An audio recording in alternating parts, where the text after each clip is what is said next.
on action and Prison Rocks or something like that? yeah, okay, what's up guys? We're on episode 7. For everyone, I'm not gonna dox anyone's names, so no one gets cancelled.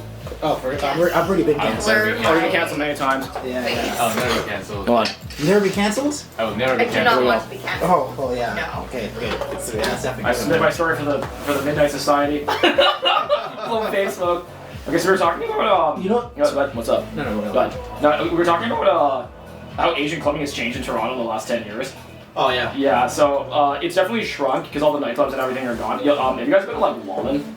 That's another place that apparently do it. I don't know, there's a few places, but yeah. People still need places to party. Yeah, Sans used to promote in Toronto like 10 years ago. Oh, yeah. Massive, like new though. Yeah, those are probably like some of the biggest and best. That's when I met what's the guy's name again? Big Viking Games, the CEO. Big Viking Games. Riot Games. It's off the tip of my tongue. You know. Yeah. What I'm talking about, right? Yeah.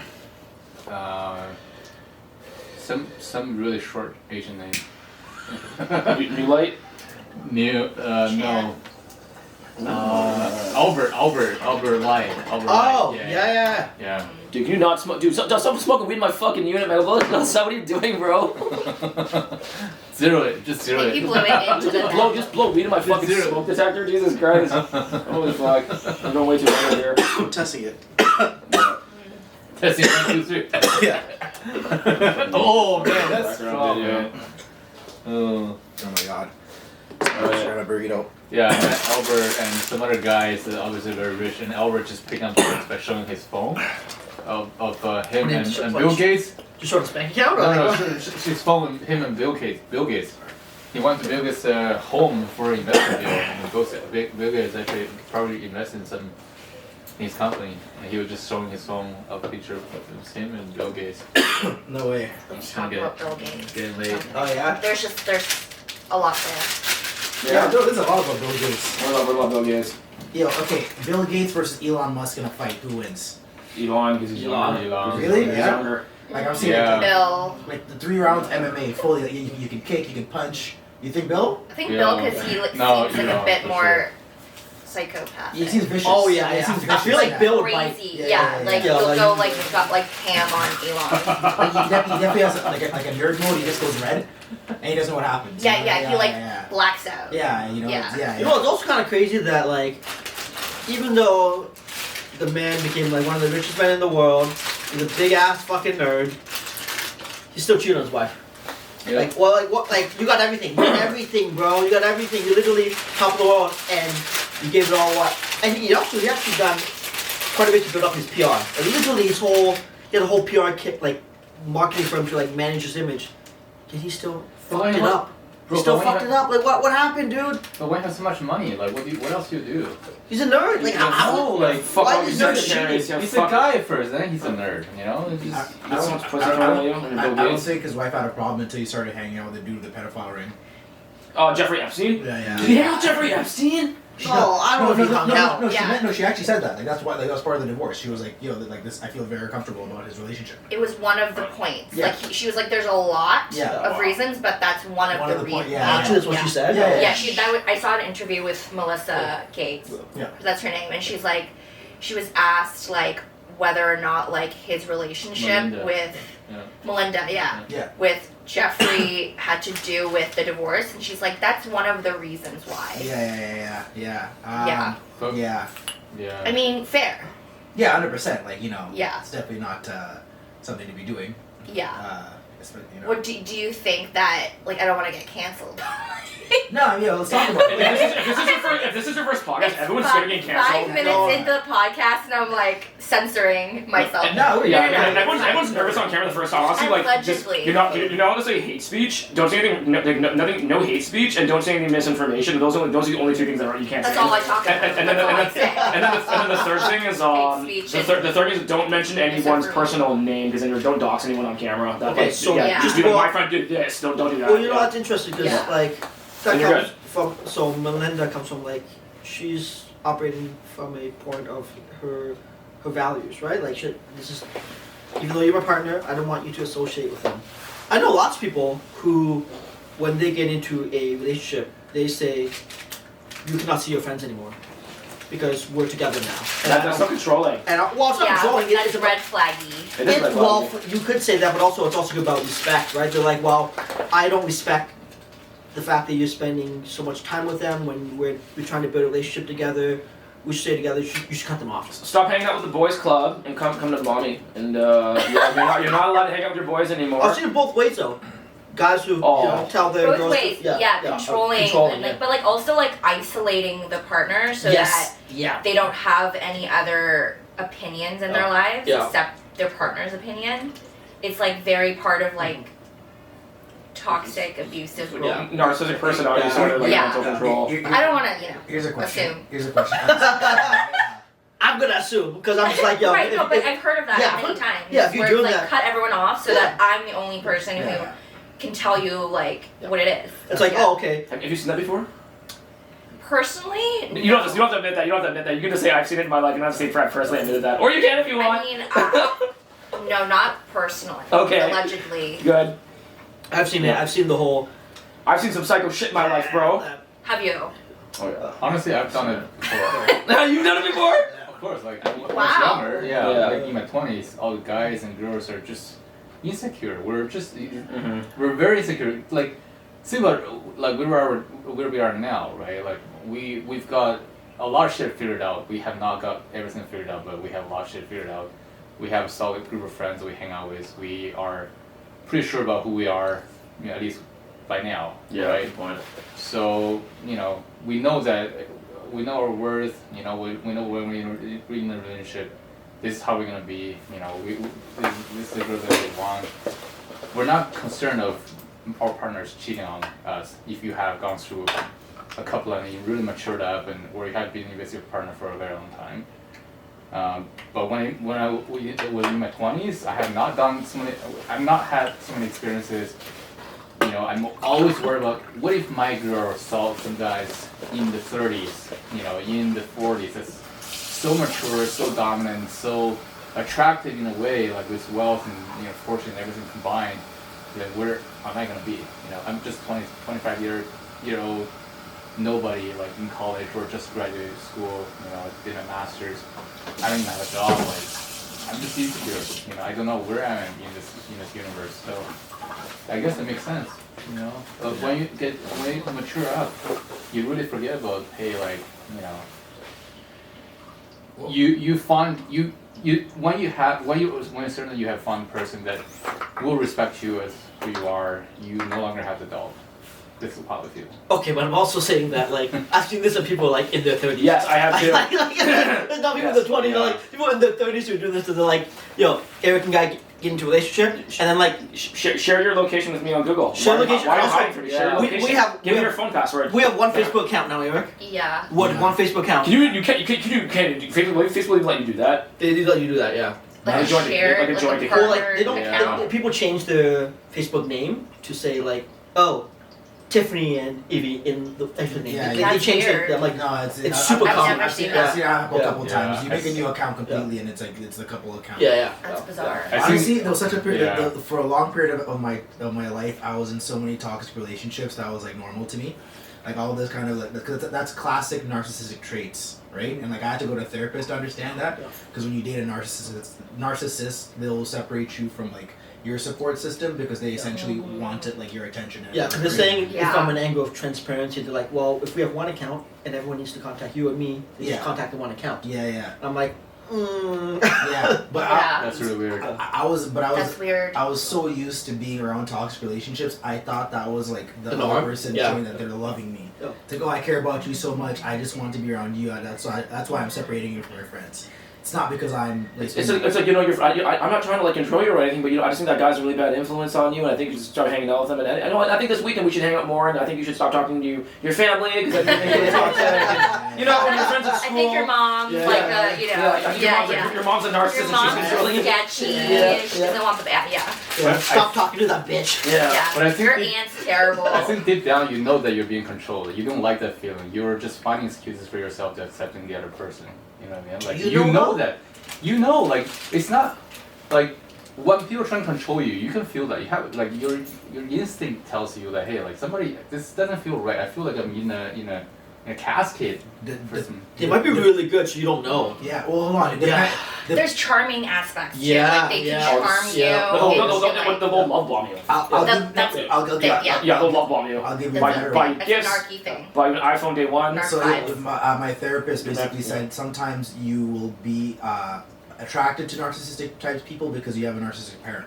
So like that's like the type of love that you're So that's the type of love you're used to. You know what I mean? It's familiar. Exactly. So it's comforting. Yeah. Like, so for some people that's what it is. So like you're right. Like some people like do know they're being controlled, but it's almost like I'm used to this. Like, you know what I mean? Oh, that feels familiar almost. You know what I mean? I see. Yeah. I have some friends who are super bad, bro. So like I've had at least 3 to 4 friends who are narcissists. And what is it? I'm probably an empath, and empaths are like we're like the opposite attraction to a narcissist. Because like we feel all their pain and emotion, and like narcissists are like they're usually articulate, very emotional people, and then narcissists are just like, man, like I think I'm a good guy, but people don't understand me because I have all these problems in my life and I've been through so much shit, and like, you know, and then the empath is like, oh dude, like I'm there for you and stuff like that, right? And then you find out this person's a fucking psychopath, and then this person's like, yo, you're such a good friend for me, man, shit like that, yo, you know those like, you know, I had one friend when I was 18, I was like super into sneakers, he's like, give me that pair of sneakers I want, man. Like randomly buys me for like $400. I'm like, what the fuck? And he's just like, I just really want to thank you, man. You've really been my friend. You've been looking out for me recently, man. Like, no one's ever done that for me. I just want to show how much I appreciate you. And then let's go to the club tonight and start buying me balls and everything, start putting girls on you. And they just know that if they can like, that's what love bombing feels like. They just know if they just fulfill your every fantasy that you're gonna look at them like they're a fucking god. And for a while, I did think that guy was a god because who the fuck else? If you're young and people if they're getting you chicks, they're getting you all the cool shit you want, getting you all the toys, you know, like. And you're gonna start thinking this person is like this is like my fucking Bobby Axelrod from Billions, you know, this guy's like my fucking personal Jesus, like holy shit, this guy's the rainmaker, right? You know, I actually have like very strong instinctive like feelings like, against when people are trying to like force something on me. Like I know what even when it appears to be something nice, like I have very good senses when something's happening to me this goes beyond what I think like is the reality or goes beyond what it appears to be. I have a very funny story. When I was very little, like 5th grade, primary school, right, like in China. So I have a desk mate. Like because in China you always have desk mates. Normally it's a girl. Right? Oh yeah. And that's when like everyone just experimenting, like you know, going through puberty and they start having feelings again with each other. My desk mate allows me. Sometimes she would invite me to touch her boobs. Like oh god, I'm gonna cut that out. And How old? Sorry. 12 years old. Oh god. Yeah, just the right And time. Well, Yeah. according to Freud. Yeah. Oh god. And then you know we'll do each other favors, right? Like not in a way, but like we're just touching, but not doing anything about it. But then it gets like it really pisses me off because it gets sour when she forced him to do things in order for like you know it's like you have to do this for me in order then you can touch my boobs, and I was like, bitch, that's not fair. She's like, so smart. That's so She's fucked already, up. you know. That's so fucked up. Like Like hustle at the age of that's 12. She's like- already hustling. I know that's early stage fucking like teenager booby fucking power. It's not even pussy power, right? That's hilarious. That's crazy. And then I just had this fucking feeling. I was like, I'm so sick of this. You know, I'm being controlled by this bitch. You don't want to negotiate. Wow. I don't want to negotiate. So I just like, you know, we eventually just break apart really badly. Like I don't even talk to her anymore. I was like during class, I asked the teacher for a transfer. I said, hey, just put me any other place in the classroom, but not with her. I hate this girl. Like, and she doesn't understand it. I think she does understand what's going on, but at the same time she's like, why are you reacting so like like fiercely against this? So from there on, I know that like no one can control me. Like I don't want people to sit on my fucking face. Like this is just not my life. I want to take control. I hate those type of things. So I'm very sensitive to when people are trying to like impose or force favors on me in order to get something done. Like no, never. Like fuck you. Yeah. So that girl basically helped you through your whole life to detect that kind of behavior. You can say that, yeah, in a weird way. Yeah. So in a weird way, She gave me the. an angel. She woke that part of me up, right? Like realizing that I'm not being, I will never be the one that got opposed. To get used. Oppressed, in any form of ways. So, yeah, that was pretty cool. All thanks to movie. But do you know where she is now? Is she like I have no fucking a billionaire? No. Wouldn't it be crazy if she was? Oh yeah, Sounds very she's actually very smart and like. Or not. So or not. Maybe she's like getting touched up. She's or not. She's actually very quiet, like very reserved type of girl. Like normally you would not think that she's that type of girl that would do something like that. It's but I think she's experimenting. But I think she's experimenting as well. Like especially at that age. Yeah. So, but still, like that story has two different tastes to both of us. Yeah. Very, very distinctly different tastes. I always find like the quietest people though are like the biggest freaks. Yeah, they are. Like the tame, for sure, the tame, man. you know what I mean? Because if they don't act it out, they're gonna yeah. fantasize and level it up in their fucking mind and turn into something weird. Yeah. For sure. Yeah. I'm pretty sure the guy that opened the Run Burkai is an introvert. So I was watching the interviews with the guys who like opened Kit Kat and everything. Dude, they had to work so hard to get that passed. Yeah. Like, dude, they were getting the cops raided by the cops all the time. They're getting arrested. Yeah. They said that was one point in time where they had all of them at the police station. They're all butt naked because they arrested them butt naked, and they had the girl they had her handcuffs and chains, and she's butt naked. And the cops were looking at her, and the cops were like, "Okay, I'm actually in a BDSM too, so I'm just gonna take this off because I don't think you actually did anything wrong, but we need to process you because you guys were having an orgy with 150 people, and we don't have laws to regulate this yet. And I think eventually they Yeah, no, but it didn't start that way. He actually had to push for that. Imagine that was the mountain you were gonna climb, the business mountain. This is gonna be my business challenge for the next 2 years. A lot of these laws don't exist until someone just decides to push the boundaries, right? Gay nightclubs in Toronto were illegal. Yeah, gay bathhouses. They used to beat dudes up in the '60s for decades. That was a regular occurrence, and now it's no, we're gonna go legal now. Now we have a professional system for you guys. Now we have when you're a cult leader for subculture, then you really you really push them to the pinnacles. You're I'm responsible for the people's interests, right? So you have to do something about it. You really are at that point. What we talk about is he's running a business, but it's really not. He's actually representing a whole group of people that never been hurt. You're right. You're totally right. He has a responsibility on top of him. So he's got to do something about it. It's not easy to quit a job like that than just doing a marketing company or whatever. It's very different. That's a good point. Yeah, he was the leader of a subculture, and there was really heavy demand for what he was doing there at the time. So he's just if I'm just gonna be the figurehead for this, and I'm gonna be the one in court representing these people.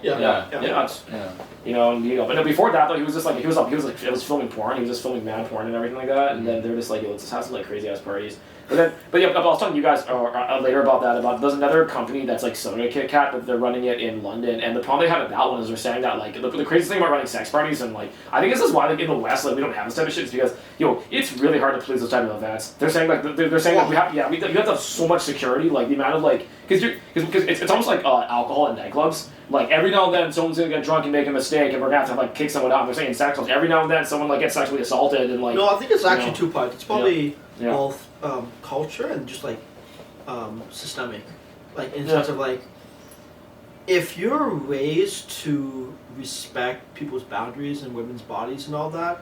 Of course, by the time you're a child, by the time you get older, you already know what the framework is. But that's assuming that you were taught that at a young age, right? In other parts of the world where maybe women are not looked as highly upon, or they don't have or minorities don't have a chance or role in gender studies or whatever, they're not going to focus on that, right? Maybe in the West where it's so much of the West is predominantly built on Christian culture's values, where they don't want you to date or marry outside of get outside of marriage, right? They don't want you to divorce, and so for them they're just the idea of polyamory, the idea of you even having multiple partners, going out to gay nightclubs, sex clubs, whatever, is just unheard of. So if it's unheard of, why would you talk about it, right? Unless you're an atheist or somebody who's already a pioneer, you're well, I'm not Christian, I'm not polyamorous, whatever, but I think you should talk about it because I feel there's a sense of happiness here and it's beneficial to society in general. But people wouldn't look at it like that because here there's so much probably lobby power from those groups where they're Sex club, gay club, that's gonna be a no, man. That's really infringing upon Western liberal values or whatever. So we're gonna just stop that right there. Yeah. Go ahead. I think there's value in monogamy. Yeah, I agree. I'm not saying it's not, but Yeah, I this agree. is why system. Disagree. Yeah, actually, Okay. here's a contentious point I'm willing to put on camera. So, like, there was a weird argument actually about like how a lot of the shift in society is based on like the purpose of life has essentially changed, and that's essentially the fact how before it was child rearing. That's like all life was sort of around, and like a lot of societies are just built on that, right? So even like religious societies, because that's like rudimentarily that's what humans do, right? But essentially, it's like well, the argument was that like for a couple of technological innovations have essentially like taken away the necessity of that essentially, right? So like economic and technological innovations have essentially like made society not value child rearing as it had previously. Probably more economical than tech. Like, you know, there's like other technological things, like I mean, like abortions didn't exist before, you know what I mean? Or Yeah, like, it's medical tech. Yeah. Or birth control is the best example. Yeah, It's pharmaceutical tech. So it's like, because before it was basically like you got pregnant, boom, that's it. You know what I mean? Like Yeah. So Isn't now- it crazy? yeah. Isn't it crazy that was like I can't even believe that was like less than 100 years ago. Yeah, but like that's like why that's all society was literally built around, right? But like as things have shifted, obviously, and I guess that's like part of the progressive movement. That's why you're seeing like shifts in like culture, specifically Western culture. We also just didn't have a choice before, right? Women didn't have a choice. They were just Yeah. like, oh, Mm-hmm. this is my son. You're married to him now. I sold you off for like a fucking cow. Yeah. Oh Like yeah. literally, my Yeah. like, apparently my grandma was sold off for like one bowl, That's wild. right? What the? Wow. She was sold off for one bowl, which apparently like Was it fed good? the family for like years. Yeah, it's a good right? I don't know. But then my grandmother. Good, bad deal or good deal? Depends on how you look at it, because apparently she had like Lit dowry payment. 14 kids. Oh my Damn. fucking She had god. 14 Yeah, that sounds like a great. That sounds like a great trade, bro. That's like, you know. Her last. That's a good deal. Yeah. My last. I mean, I don't know. Yeah. Allegedly. That's like a first round draft pick for a great quarterback. You know. Dude, That's my, like, my last aunt was born when my grandmother was like 55. Wow. Wow. Wow. She gave birth to 54. How is that possible? Yeah, At 55, yeah. Yeah, that's well, that was the last. I mean, that was the when last baby. Stefani It's right now, possible. she's pregnant. Yeah. She's like 54 Yeah. or something. Yeah, it's possible. Yo, I was that it's possible. It's like a statistical anomaly. Is Well, these are third world countries, right? These third world countries, like they don't exactly function the way we do. They're like- Did she survive the childbirth? Yes, Like how yeah. long did she live? So till- my grandma's now 91, and Wow. my youngest aunt, is like just turned like 34 recently. My youngest aunt is a year older than me, which is Wow. crazy. So my mom, when she had me, when my mom had me, she was 15. Oh god. Like it was like fucking Asia, man. Like Yeah. she was just like But your mom had you in? when she was 15. Whoa. Yeah. That's mad, It was like that's Asia, man. You It just is. whatever. Which part of Asia? Thailand. Thailand. Okay. So it's like, oh, you know, just you didn't have contraception, you just did stuff, man. Like yeah. You just get Yeah, pregnant. those That's are hard it. lives, man, back in the days. So whatever decision that she's made is a good decision. that's crazy because like. They got all these guys survive, so that's a good decision. Yeah. Yeah. But then you look at other countries where you're like, man, the rate of childbearing is like less than 1, or like almost like 0. Yeah, no, like It's only one generation I apart. think it's like, oh, you China mean like has a- how many children are people having nowadays? Well, like yeah, I think Korea's down at 1.2, which means. Oh yeah, but there's, Yeah. there's other parts of the world that are fucking. You know what I mean? That's the other Same, part. same in China right now. Did India? 1.6. It's decreasing, right? Did- Like China China has the has first time has a recorded problem. decreasing population. Wait, didn't know? yeah, and they're like, no, have more kids. Well, By- like for a by- long time, they're like, no, by have one point, kid. yeah, Yeah. by 0.05%. Didn't India That's still a lot India of people. surpass the population? Yeah, of China? this year. Yeah, For yeah. real? Yeah. That's wild. Yeah. It was already so close. The Indians are fucking- They were like Yeah. literally competing against each other. Yeah. Yo, you know what's funny? Also, Pornhub Yeah. and like porn sites are actually banned and illegal in India. Yeah, Did no, we- I heard about this. Yeah. This is on the first Like, podcast. how- I was like, how why is is it it- not? Remember I said this? Why is Yeah. it not more Indian porn? You got the answer. You There's specifically the answer. wanted to know. Because I was like, there's a large population. Okay, because like There's a million people. every Yeah, demographic. what are they lot of watching? Indian porn. What are they No, watching? but why is there not like, hey, you go to That's Pornhub, American but it doesn't say Indian porn? You know what I'm trying to say? Like, I'm always confused by that. It doesn't make any sense to me. Because I'm like, there's a huge population. Why is that not being serviced? So they do not watch porn. You're on the wrong side. Like XX had a lot of. Oh yeah. See, actually, that's what they must watch porn because like even though it's definitely. there's no way you don't have 1.5 billion people and not watch porn. They somehow. make a lot of Somehow. porn to just different websites, different sites. I think Pornhub is more regulated. Yeah, Other I don't sites, think you can make it. It's actually X prohibited. videos, and like I searched for it. You know, I want to try everything. No, I think What do you search? What do you search? Like Punjabi porn. like. Yeah, like Indian everything. girl, Indian stepmother. girl. Yeah. Yo, that's specific. No, Wait, but, like- but what OT was saying is like they actually Punjabi father. don't make it because it's illegal. Stepfather. Like it's illegal. Like you're like like okay, Japan they make it, Dude, but like filming porn is illegal in a lot of countries. but Japan makes it, but they Yeah. just pixelate it. Yeah, India yeah, doesn't yeah. they just don't make it. Yeah. No, They just don't make they it. definitely make it. Like, But it's not as much as because they make amateur. Here's my thought. Yeah, it's probably Like, amateur shit, man. No. But Yeah. Because in They Japan, do that. they do. yeah, in Japan there's a An whole amateur industry, there's a one. whole Yeah. JAV industry, but it's like it's a Yeah. but like India, I've never heard Same anything. as like exactly. that. Like in China, Yeah. like porn is illegal. Like if Yeah. you make porn, you get fucking. It's illegal though. Yeah, You you go can to get jail. killed. Oh, for real? No, porn is illegal to film in most parts of the world. If you- I don't want I don't know. the Chinese If you after me. produce and distribute, there's so many people that go cuss in jail for like 20 years, 30 years, even life. Like it's very heavy. But there's still a lot of porn. There's just shit Just ton for of porn. creating porn. I want to know what kind of porn that like Chinese people make in China. Like, have you? I honestly, I'll send you it's links it's- after this send one. me links. it's the same shit as Same like shit. it's the same shit that you would see like almost like it's the same shit like it's just Asian people having it's the same it's almost like Japanese porn. Okay, It's, yeah. it's the same it's the same it's just dudes it's just fucking Chinese guys smashing Chinese girls on camera. Why It's not as crazy as American porn. What It's is- more what is- like- No. More Actually, like- I've seen some actually, crazy on the ones. contrary, It's it's less- as crazy as American porn. It's just crazy Japanese porn. Really? There's orgies Why and is shit. it- No, more. Yeah. No, it's not. yeah. I've never seen Chinese Japanese, porn. You don't speak Chinese. You don't know how to fucking search Chinese porn, What? bro. No, Yeah, I've seen Chinese What porn. is I've it? seen On Chinese. that I've seen porn. Chinese porn. Pixelated Oh, too. so- It's not No. pixelated. It's not. I've seen What's Chinese going on in porn. Chinese porn? I've seen No. Chinese. I've seen Chinese porn. Everything you see here, like the threesome, the swingers, the anal, the fucking Yeah. like, No, but Japanese porn is uniquely weird. Not all of it. Not all of it. Some of it's not all of it. Some of it's pretty There's- cool. Some of Yeah. it's pretty there's a lot of kinks. Really? Yeah, there's a lot of 'cause kinks it's- as well. First of all, it's usually sorts, like a 5-hour video. Yeah, they're Yeah, in hard. that's the first one. They're really into compilations. Like, they really give you the bang for the buck. Yeah. And then it's always like They always do like a theme, and then like Allegedly. 6, 7 different Allegedly. things. Allegedly. So what you're saying is there's like studios, there's like studios or amateurs. Both. Oh shit! Yeah. Yo, I didn't know that. Studios, And you know, that. like, so when he first got on, so he did a huge crackdown on the porn industry. Really? Before, Oh. Why? it was because before, like, there's a city called Dongguan, right? It's a sex city of the entire. Oh, they're entire fucking China. yeah. No, Ooh, it's sex way city. better. The sex city, yeah. So It's the sex city I in don't know China. about this That's sex right. city. So That's crazy. Is it a manufacturing town or something? yeah, it Do is. they manufacture shoes there or So, something? no. The smell. So, You know, it smells like pussy. So that place is so wild. You walk in like any karaoke, they will do like they have a huge runway for girls to come out and do runway shows, and then when you go to a private room, like go to a karaoke private room, they bring all the girls in to do the runway again, and then you are given a menu. Yeah. The menu is very fixated. Like all the girls are professionally trained.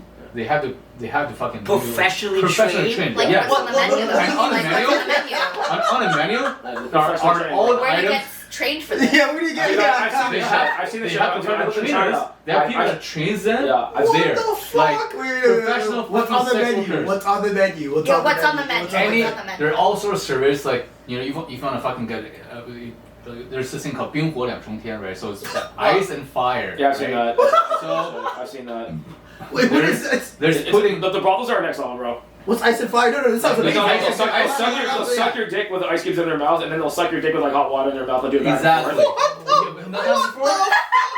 Dude, that's nothing. That's nothing. I just one chick where the dick will hang from the fucking ceiling and suck your dick while spinning from like a. Yo, I've seen shit. That's on the menu? Yeah. Alright, These yeah. are all Like you couldn't like get your girlfriend to do that. Like it's like you're gonna pay for it. You might say your girlfriend's not gonna do it. You're gonna And the pay best for it. part, Yeah. the price is on it, and it's professional. It's all across board, from all different clubs. Of course, it's like The higher end, standardized but pricing. Standardized pricing. Yes. So Shit. Yeah. everybody's just That place is right by close to Shenzhen, right? Like it's not too far from Shanghai to drive. That's dope. So all the Going. is for Chinese people, but it's not. That sounds like it was great for Chinese people.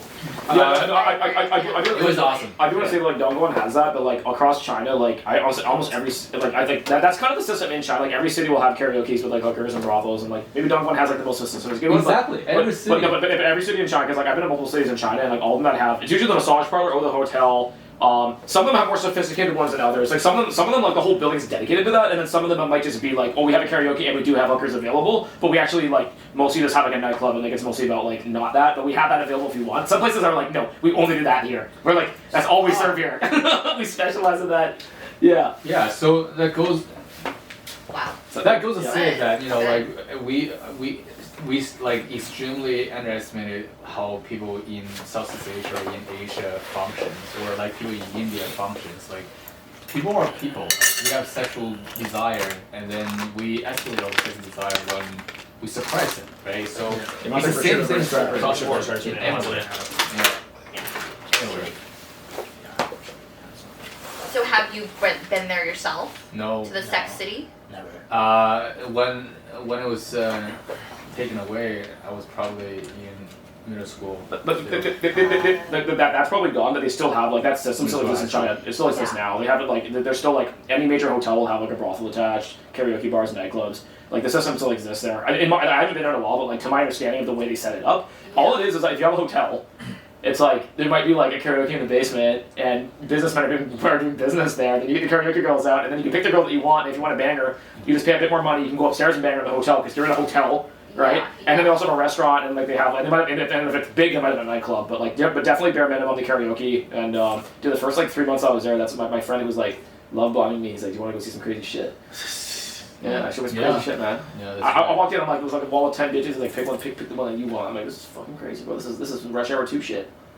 Yeah, and you can tell them, no, I don't want any of those guys, and they'll bring another one. Yeah, exactly. Like there's a row waiting behind that row. Yeah, they probably have 100 Oh, girls. new selection. A roster, yeah, they New have like roster. at least two different rosters, and each person, Rotating. each promoter will have their own rosters. They'll bring you in, and then you choose the girls, and then they make the money, right? But there's many different, like at a good karaoke place, there's probably gonna be more than one promoter with their own girls, working. So. Yeah, it was a fun place, and that's how business is done in China. So what they do is they just film porn, and that's what China's porn's made, bro. Yeah. But even in America, like you can only film porn in San Fernando Valley without a permit. So even in America, they sanction film porn, and America's the capital of porn. One of my German friends, I met him. He's like, a lot of sex addicts too, like in China. Wait, you're saying there's only Girls. one place. Girls. Girl sex A lot of addicts. girls. Let's yeah. backtrack there for a second. You're saying there's one place in all of U.S. where you can. no, in LA, other places you can film. Other places in America, I think there's some states I think Florida's okay. So you can film porn in Florida. LA. LA, you can. That's what they film all the porn out there. Because I've ever seen like almost like the same Airbnb like different porns. Yeah. And it's like, oh, that's the that's the spot, eh? That's like that's where you pull up. I wonder whose house that is. But anyhow, aside from the point, what is concerning actually, and two things here. The prevalence of the use of OnlyFans amongst younger generations in like Western populations, so you would say like Canada and the U.S., but also the fact that apparently OnlyFans is they're going through a recession. I posted on this. I posted this on my Instagram recently. TikTok made a thing. Oh, is that you? Yeah. No, I've only posted about it recently. Yeah, you posted something. Yeah, I was on media, but what it's all the simps are just everyone's just like withdrawing their credit cards and like I think this woman was like PR consultant for a bunch of OnlyFans creators, and she just said like, "Are you girls like having like a bad month?" And the girls were like, "Yeah, like our sales are down this month." And if guys are losing their jobs and everything, they're not going to strip clubs. They're not like. During the pandemic, OnlyFans was up because everyone's trapped inside, and they were saying that like. And it's not like they can get access to those images and videos, and there's. You can get it for free. Other places, exactly. There's like specific like Reddit threads. or they can just You can like watch some find Pornhubs OnlyFans and get off. content on it. Yeah, it's like that. Be 'Cause then- satisfied for a day. Yeah. Well, I don't know. Like I've known. So I know now like 3 girls like I knew personally that were like, fuck it, I'm getting OnlyFans. Oh. And like they made all of them. I think like the average is about like $2,000 the first 2 weeks. Okay. all together, like all 3 together. No. Like each. Yeah. So it's like 2,000. But yeah, like one of them is like killing it right now actually. But it's also like slightly concerning. I don't know. Maybe. Why? Huh? Why? Like, cause it's actually it's funny. Somebody was talking about the path of least resistance, right? So it's like It's too easy. yeah, if it's too easy, right? And it's like like it becomes like trendy to be like okay, yeah, cool. I'll just start an OnlyFans and like I can make so much fucking money on it. How does that like alter things? No, because only 1% making the money. The 99%. I heard like a lot of them actually. It's hard to actually for a lot of them to make money. Yeah. Yeah. It's not as like easy as. Agencies report this data. The average OnlyFans creator makes like, if they're doing it full time, they're hustling. They're making like 40K a year. So from what I which hear, is like A minimum wage. teacher's salary. well, I don't think it's like it's like supplementary to your other income, right? But I think I think if you go full time and you're actually serious about it. But what I was gonna say, from what I hear though, is that like basically it's marketing. So the people who make more money on it because they just are openly marketing the fact that they're OnlyFans. Oh. What I'm saying is that like there's a prevalence of like people who are like using OnlyFans because they know I'll make this and like I know like on my Instagram there's fucking like I go to my requested fucking page and there's fucking a wall of fucking creeps. They're customers. Exactly. Yeah. So so I can subtly just fucking create this OnlyFans, right? And then just send the link to these guys. I know I'll make money. That's happening, is what I'm saying here. Honestly, it's probably fine because I'd rather have those guys be online than like stabbing me on TTC. Oh my god. There's definitely a pipeline there. Like I'm just like, bro, like these dudes need to just like. Those are the same people. Like, just stay home. Don't stab me. Like, and I know you haven't seen or touched a woman in like a decade, but probably just look them online, man. Y'all have issues, like. So here's the question, right? Like, describe a perfect simp life, and how did it progressively become a simp? Like, because there's so many. Asking the real question. I've seen so many guys that are actually pretty good looking, like. It's They are virgins throughout the 20s and then the 30s and then just. I had a conversation about this with a girl about this the other days because like. I'm a simp. Yeah. You're not. I don't think you're a simp at all. I simp for one girl. That every guy does though. There's always There's one girl where I like worship her. I'm a fan of her work. Because technology has lowered the barriers to and made parasocial relationships a lot easier. Yes. Parasocial relationships are like fucking like text messages. They're so easy now because of the way people produce content, the frequency, the cadence, the type of content, and also where people are getting content. If you're getting, let's say, a notification, SMS text, whatever, from your favorite creator, and it's and the copy and the content worded in a way that it's personal, it feels authentic, immediately you start lowering the barrier. And every time you get a notification, you're like, I feel really good. I'm getting a message from like, even though you know in your mind that like, this message from like, I don't know, like, Paraserotonin is automated or from their, from their VA, the way it's worded, the personality, you start buying into their brand, it's coming frequently, you're like, oh yeah, I'm going to respond back to this message. Oh, I can't respond back? Oh, it costs $1 to respond? I've got $1, I'm going to pay for $1. You start lowering those barriers yourself and also get Sims to lower. And that's how you play Sims, because it's like... But the Sims right now, the steps on TDC, they are the same age as us, right? Like 30 or 40 something. No, are those Sims those are incels. Yes, incels. No, not Sims. I don't think there's. I mean, they can be. Let's talk about incels that are our age. No, these are homeless people. Are they not? Okay, Yeah, like, let's slow down here. Unstable. This may be because I think that not what I think. I know for housing, compromise. Well, I know this for a fact. What's happening right now with the crime is actually a homeless issue. It's been going on for quite some time. I have friends who actually work for outcare patient work at St. Michael's, right? So that's in the core. And they've been saying for quite some time that essentially they're being overloaded. They've been asking for more help from the city. Yes. And they're not getting it. So actually, you know why it's happening on the TTC? And I have a friend I should bring on the podcast, so she was like crying about this. She's like, yo, basically like they had no solution as to what to do with the volume of homeless people coming in, and like how to house them. So they started giving them Presto cards, and like you can sleep on the TTC. So that's like New York. Just like New York. So that's why this shit's happening here. But the thing is like, what fucking like makes me boil, and this is why I don't watch the news especially, is like that's not spoken on. You look at CB24, they try to turn this into more salacious story of like this, that, and the other. No, there's a clearly like fucking massive homeless issue that's destroying the city right now. There's like a huge endemic of Yeah. like homelessness Yeah. and like mental health Yeah. and like people not getting the help they need. Exactly. And it's just like boiling over now. And that it's not spoken like, at all. It's Yeah. fucking insane. It's nobody's actually, addressing it's it. disgusting in my But opinion. now, because it's like so prevalent now on the TTC, Yeah. now we can't not talk about it. Yeah. Because it's like, oh shit, it's happening every day. Yeah. Like in public transit. Yeah. And we have to address it. Yeah.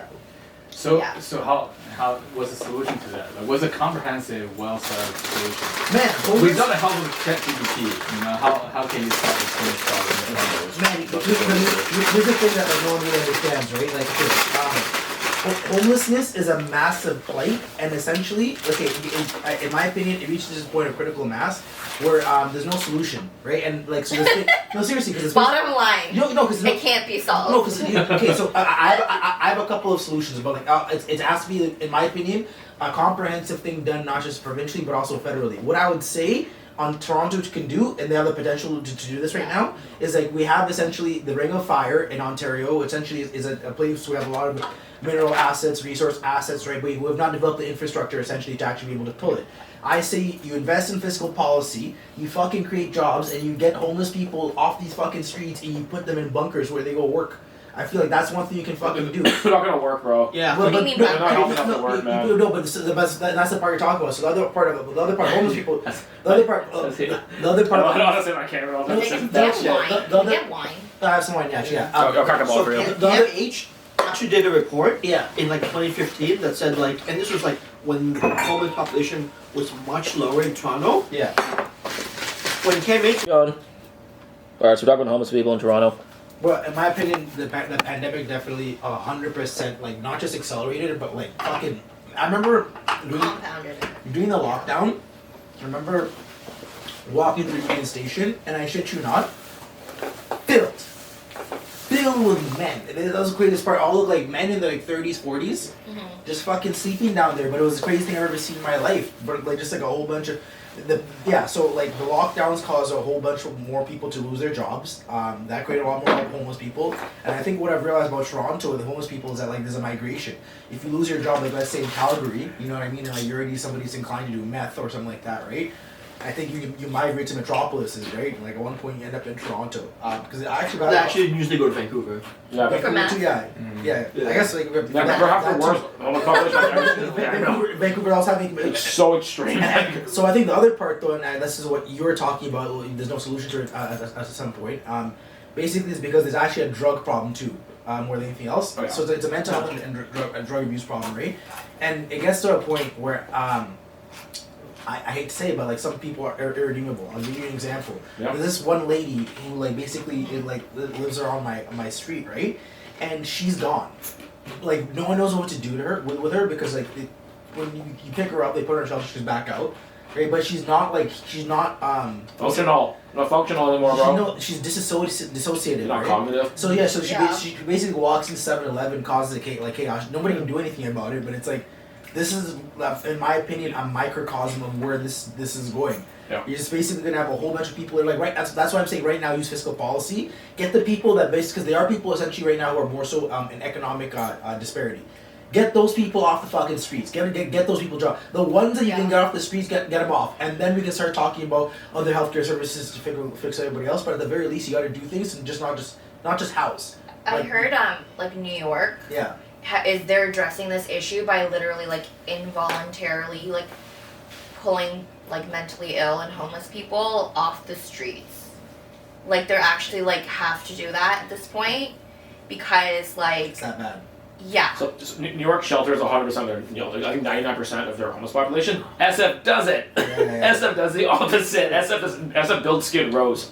Yeah. That's the California stock. I think you have to start with the programs, right? Because if you look at like the efficacy of like both municipal and federal programs. Yeah. For example, retraining programs or like reskilling or career services programs. You know what the success rate of like getting people. Hey, you want like a beer or anything? You want a beer or anything? No, I'm The just saying success something rate else. of Canadian programs run by literally government-funded organizations, whether it's Service Ontario or whatever. The success rate of these programs is like 10%. Pickles. Yeah, very bad. which means the people, the forget the allocators who's distributing the money, the people who run these programs are not very good. Like imagine you had a program where your job is tasked with helping people get off the street and your success rate is 10%. I think it's in the startup world, you'd be like dead. But these are government funded organizations and they've been funding them for like 5, 6, 7 years now and keep giving them more and more money. And we're funding money into these programs that just don't work. Or if they work, I mean, I guess 10% is better than 0. I think it's a grift. What would you agree if they say it's a grift?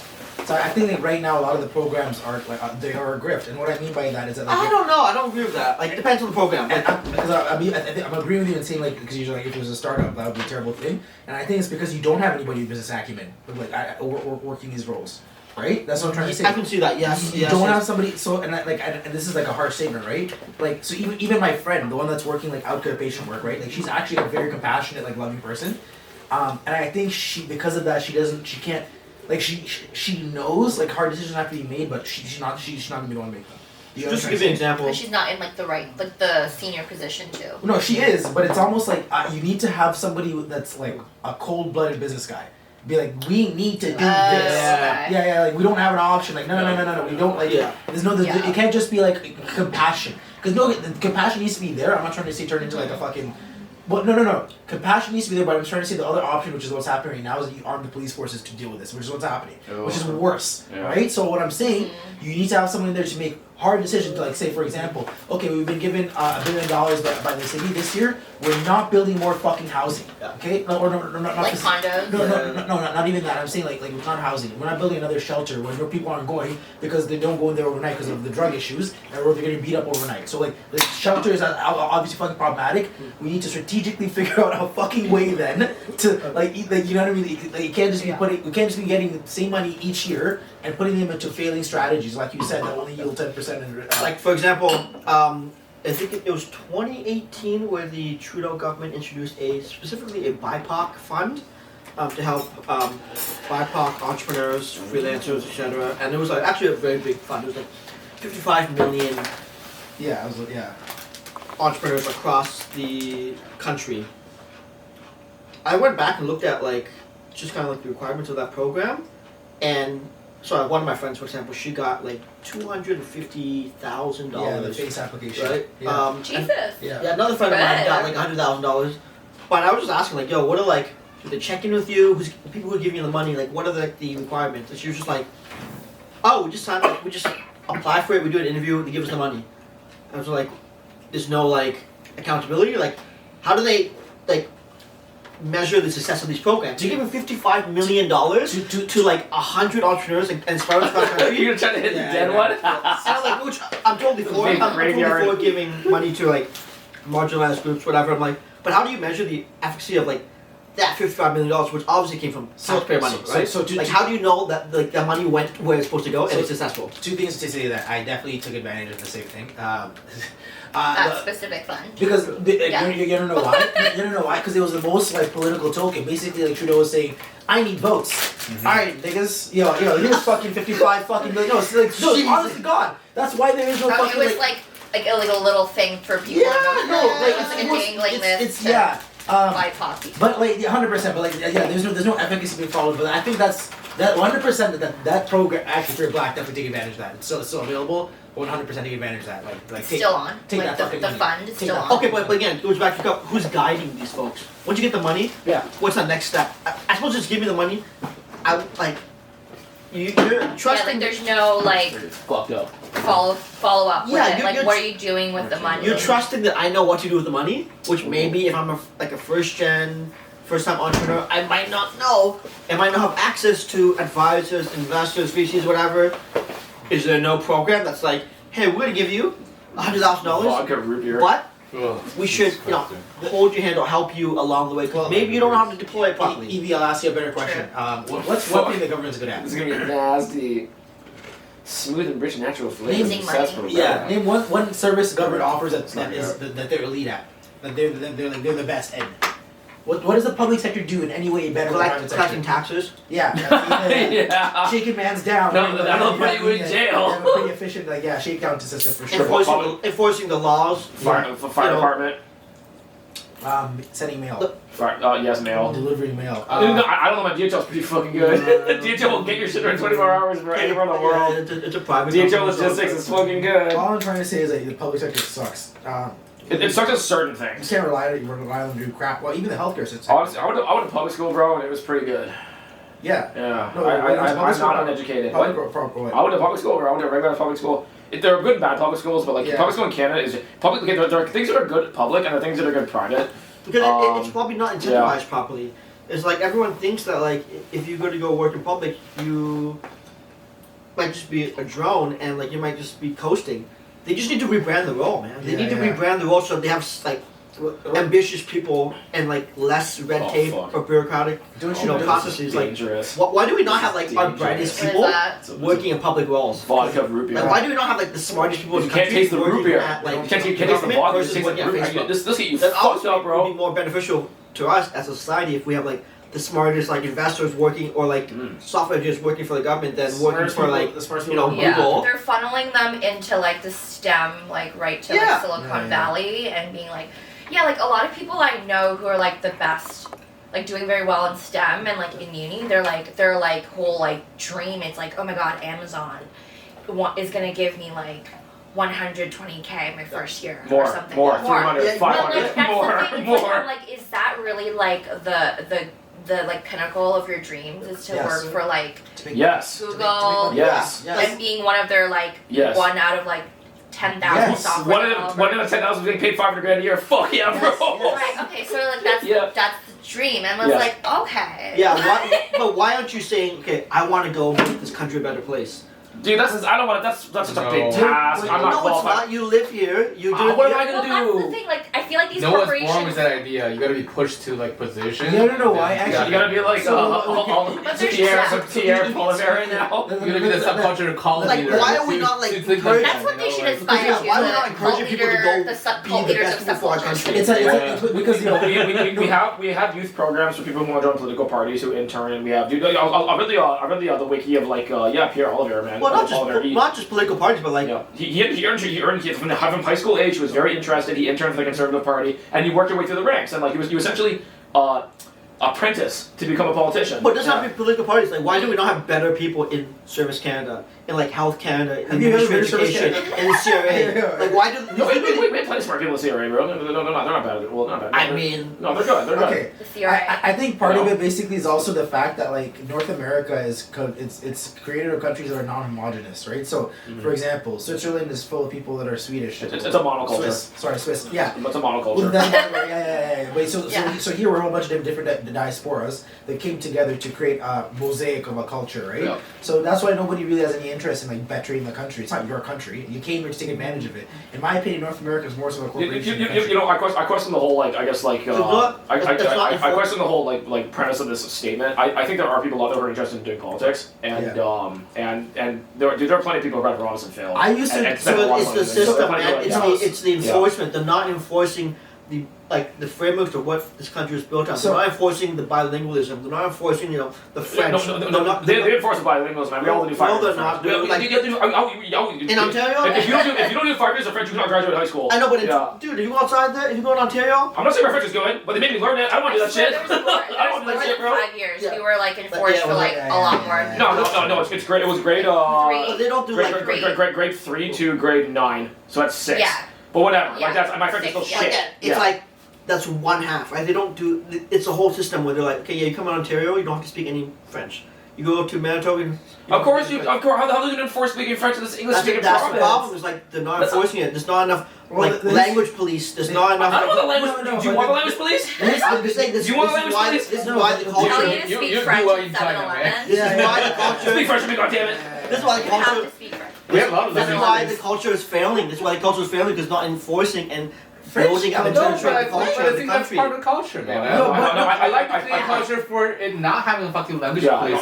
It's forcing me to learn fucking French. I personally believe the American dream is alive. The American dream for immigrants is alive in Canada, or at least was before. We're not America, man. We're Canada. We're a country born on 2 languages. We are, but doesn't mean my French has to be good. My French is still trash. I don't know. And you know what? All the packaging here has fucking French on it. All the packaging. When Americans come, they're like, why the fuck does this have fucking French on it? It's literally in the charter. It's in the charge. This is an American So problem. either But what exactly the French, like what exactly is the French how gonna did you come help? here? Like, what started this conversation? So I think we were just talking about how you talked about how the country is what's it called?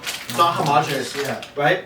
And because it's not homogenous, because of the systems along the way have broken down, or like the foundation of what the country was has broken down. No. Right. There's always not. It's like this country is made of immigrants. Like that's what I'm saying. It's not homogenous. Well, yeah, because the colonizers. Yeah, that's what I'm saying. So it's hard for us to have like a country identity. Yes. Yeah. Yeah. It's hard, but it's also because we're in the stage where like A national identity. national identity needs to be relooked at, but No, it's hard to relook at it Okay. if you don't literally. National identity, in my opinion, is heavily overrated because the reason why Canada is a successful country is because we don't have a national identity, and the reason why is because when you come here, anyone can contribute to the economy, anyone can integrate. Like this is why European countries have like worse like integration systems for immigrants because, for example, it's like Germany or whatever. I was in Germany. It's a great country. Their economy's like stronger than Canada's. They make cars. They run DHL. They run some of the most successful businesses in the world. Why do they have less immigrants there? It's hard to integrate in German culture. So it's a harder language to learn. They have less immigration versus America, where by the second generation, every Mexican person living there, Asian people, Black people, whatever, everyone there is like learning English. No, actually, Yeah, what? I think Yeah. immigration rate in Germany have gone up significantly since It's the not 90s. the same as America though. It's not the same as America a though. lot of It's not. refugees though, There's a lot of right? like Yeah. Turkish immigrants. There's a lot There's a lot of Vietnamese refugees there, bro. Yeah, I was there's a like, lot of whoa. like Korean immigrants and Japanese immigrants. So Yeah. I think they are assimilating a little bit No, more, but which is not at the level of America. They do where- offer, but why is America like even if the American birth rate drops, they can import enough immigrants and integrate enough people quickly. And also, this is also just English language Wow. privilege to sustain it. And dude, Canada next year they're trying to bring in 1 million people here. Canada's Yeah.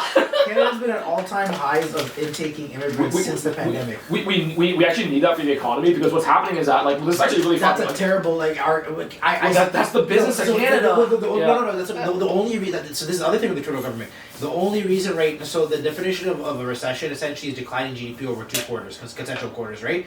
The only reason we have not been in a technical recession is because we've been importing so many people that more economic activity is happening, right? Well, They give us work. They give us labor. Yeah, It's Our not, labor force it's is not even imported. just the work. It's just like the consumerism. Like Yeah. they go and buy things. So, Housing. but it's also doing a whole bunch of fucked up shit because essentially we're in an era of stagflation, meaning interest rates are going up. We're dealing with currency inflation, and the economy is also stagnating, right? So GDP, although we're not in a recession, we're actually not like growing at all, right? And what's happening essentially is that financially they're causing a housing shortage because right now it's getting too expensive for institutions to essentially invest in developers to build new houses, and they're basically bringing in like all. And they're all pumping guys- and they pump them into Saskatchewan and shit. Yeah. And after one, Yeah. they all come here. And at the same time, like the mortgage market's tightening up, so you're basically forcing everybody to be renters. And like I think like there's obviously no long-term strategy in this because this is very fucking problematic when you. It's happening in multiple countries as well. Yeah. Australia's happening in London. Also, it's even happening though in- they're- Yeah. It's a global phenomenon, yeah. Also, Yeah. Not just even Canada. though they're admitting that many, the actual population itself is not growing at that rate. Like you, The Canadians don't have kids. yes, Canadians don't have kids, bro. and also the Yeah. amount. So this year, I think The immigrants also don't have kids because they bring them in. They have master's degrees. They're That's 35. not- So right Yeah. now- That's not true. That's not true. The No, it immigrants is. have less. There's some immigrant populations here that still like live with like immigrant populations. so. Yes, but like Yeah. So for example, if you look You at know. the actual population right now, the country is like 41 million, right? And they're only expecting it to go from 41 million to 42 million by 2030.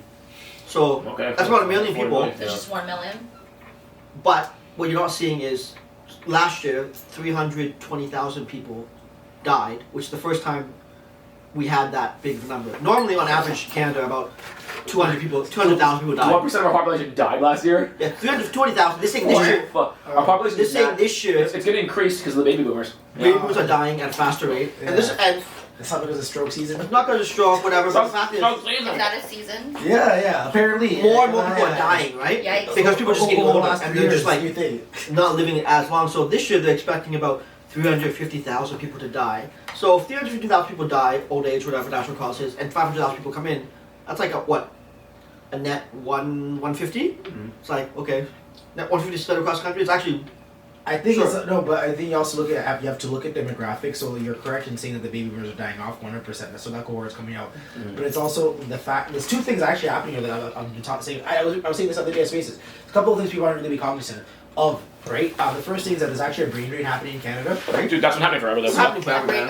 A brain drain. In Canada. Oh. So basically, it's like the youngest and most talented Canadians are leaving. Oh, it's been happening for like decades. I think 50 years. But I think now, I'm looking. Where are they going? America. America. Silicon Yeah, Valley. Yeah, Silicon Yeah. Valley has Yeah. 150,000 Canadians right now in New I- York. That's what I'm saying. I- They're all going there. I got two siblings who moved to the U.S. to double their income. Yeah. Yeah. So like that's happening. At the same time too, you have to look at the fact of like the immigrants we're bringing in aren't like old, they're young. Well, yeah, No, that's what you want to be. No, I've heard the stats is that so the requirements to get as an immigrant, they'd like people with master's degrees. So we get highly educated people. They come in their late 20s. They're not having like 6 kids, man. They might have like 1 or 2, or some of them are bringing their kids if they can. But like the stats are like this is actually why Canada's replacement rate's actually not doing that well because if people when you bring in the most educated people. They're typically not really having that. Some of them don't have kids at all. I'm not saying they shouldn't come, but just like if that's the whole purpose of this, they're trying to populate like our Northwest territories or whatever. Dude, like It's not working. Yeah. our friend Max, he was at Project Space Race. He's coming back next year. He's like highly educated. He just had his first child. And What's coming back for? No, he likes life here. He was living in France. He went back home to France. Oh, he's not coming back. Yeah, No. he's coming back this year, but he gets in really easily because one, he speaks French. Right. He has 1 child. He's highly educated. He has a high-paying job. Isn't he Canadian? No, he's French, No. but he was here on like a work visa. And well, if you've been here before, they're probably Yeah, so because he Yeah. can speak French and because he's scoring super high Yep. on the chart, but he's only had 1 child, 2 child. They're like, yeah, you get in easily. He's not the type who's gonna have like 4 kids, right? He's also lived here for X amount of years. So Yeah, so and he was he's here just for gonna 4 try. years. He's definitely like 5 years, but give you a PR at that point, right? When you do like a normal entry by the points, your age is one of the points. So if you're before 35, you any years before that. So like let's say you're 30, then you have like 10 points. If you're like 25, then you have 20 points. So every year that you have before 25 is 2 points. That's what I'm saying. Yeah. And once you go past that point, then you're I think you're actually losing points if you're older than 35 or something like that. Oh, really? I They think value age, like Age. stamina, the, to work. the other part too. Workforce. So you guys make like Longevity of workforce. the other thing that Yeah. the, Or like stamina. the thing that happens though too is that like a lot of like immigrants like a lot of immigrant families also have kids that come here and leave, which is the funny part, right? Yeah. That's in terms of like the whole. So it's like we import people when the government imports people thinking they're going to stay here for 40, 50 years. In reality, you subsidize their education so they get the fuck out and go somewhere else. So like I'm saying like this, yeah, it's maybe that also plays But into like who does that? Hmm? Who does that? who does what? Like have education here or leave Canada? I'm gonna do that. It's a small percentage. Oh, you plan on leaving? Where do you plan on going? Where do you plan I'm on actively trying to get jobs in the U.S. right now, and my parents have already gone and like left the country. So that's a So if you look but- at Stats Canada releases this data, Yeah. it's actually a very small percentage of people who Very small who percentage. either renounce or who leave. It's actually like, I mean, yes, it's growing, but it's like compared to the U.S. loses like the U.S. actually loses like 20% of their youth every year. Because like once you get U.S. like education, you can go anywhere. Canada only loses like 2 to 3%. Also because like Really? yeah, it's actually not a lot. But also 2 to 3% is like 2 million people. Yo, I want to say this That's a lot. about America though. When you place, like America has like we have 2 tier 1 cities. We don't have any tier 1 cities in Canada, right? So New York, LA, just those cities alone. There are so many people who just go to New York for 2 years to like Yeah. work at Goldman Sachs. You go to LA for a bit to like get your LA credit or whatever, and then you're on to like. Yeah. That's when you go to those places, it's like super international. You go to New York, you think it's going to be all local New Yorkers. You go there, it's like there's people literally from all over the world doing business there, and you're not typically staying there forever. You're staying there for maybe a year or 2, get your credit, get your credits or whatever, get your resume built up, and then you might go back to your home country and then command a higher salary, and that's it. It is a growing problem because they do anticipate that Canada's expat community will grow from 1% to 10% of the population by 2030. Yeah. 10% of the population is about 4 million people. If the housing keeps getting this bad, I can see why. There's no- because like they're there's- not fixing it. So it's Yeah, like, yeah. Well, there's no solution. But that's exactly what I'm trying to say. Like, the more people you keep on importing into the country, right? Interest rates are going a certain way. They're not creating new houses, right? Mhm. And like you're basically creating a bottom for the housing market. yeah. So like that's like I almost feel like maybe that's why they've been doing it in the first place because you're like, oh, there's so much demand. At least you know there's gonna be a floor. The fuck housing market's not gonna drop like a fucking rock. but at the same time too, you're gonna make everything so egregiously fucking expensive for everyone living here, and you have no long-term solution. That's why I'm trying to say you're actually, in my opinion, going to create more push factors than pull factors in the long term, even for the immigrants that are coming in, right? Because like you come here, you get educated, great. There's no fucking jobs, and housing is super expensive. I feel like Canada right now is actually kind of a bad deal for immigrants because they come here, it's expensive as fuck, housing's fucked. Actually, country, no, not at all. I mean, compared to like, especially for like, I guess for India and China. Yeah. Look at the options. Look at the options. Go to the States, you get shot. Yeah, that's true. Right? Depends which. Go to Europe. Depends which state. Most states. Majority states. I don't know. Okay. Majority states. I think that the problems Canada's facing, most Western nations are facing it. Australia's facing it. Europe's facing it. Because for international facing students, it. consider student study, right? Like normally they come as international students, right? It's very hard to immigrant just by investment. It's very hard, very hard.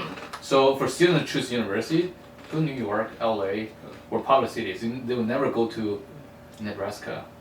They'll never go to Maine. You know, they will never go to the states that has no like Kentucky. Kentucky. No, yeah, I would never. go to Kentucky. You know, that'd be horrible. I would go there. You know actually.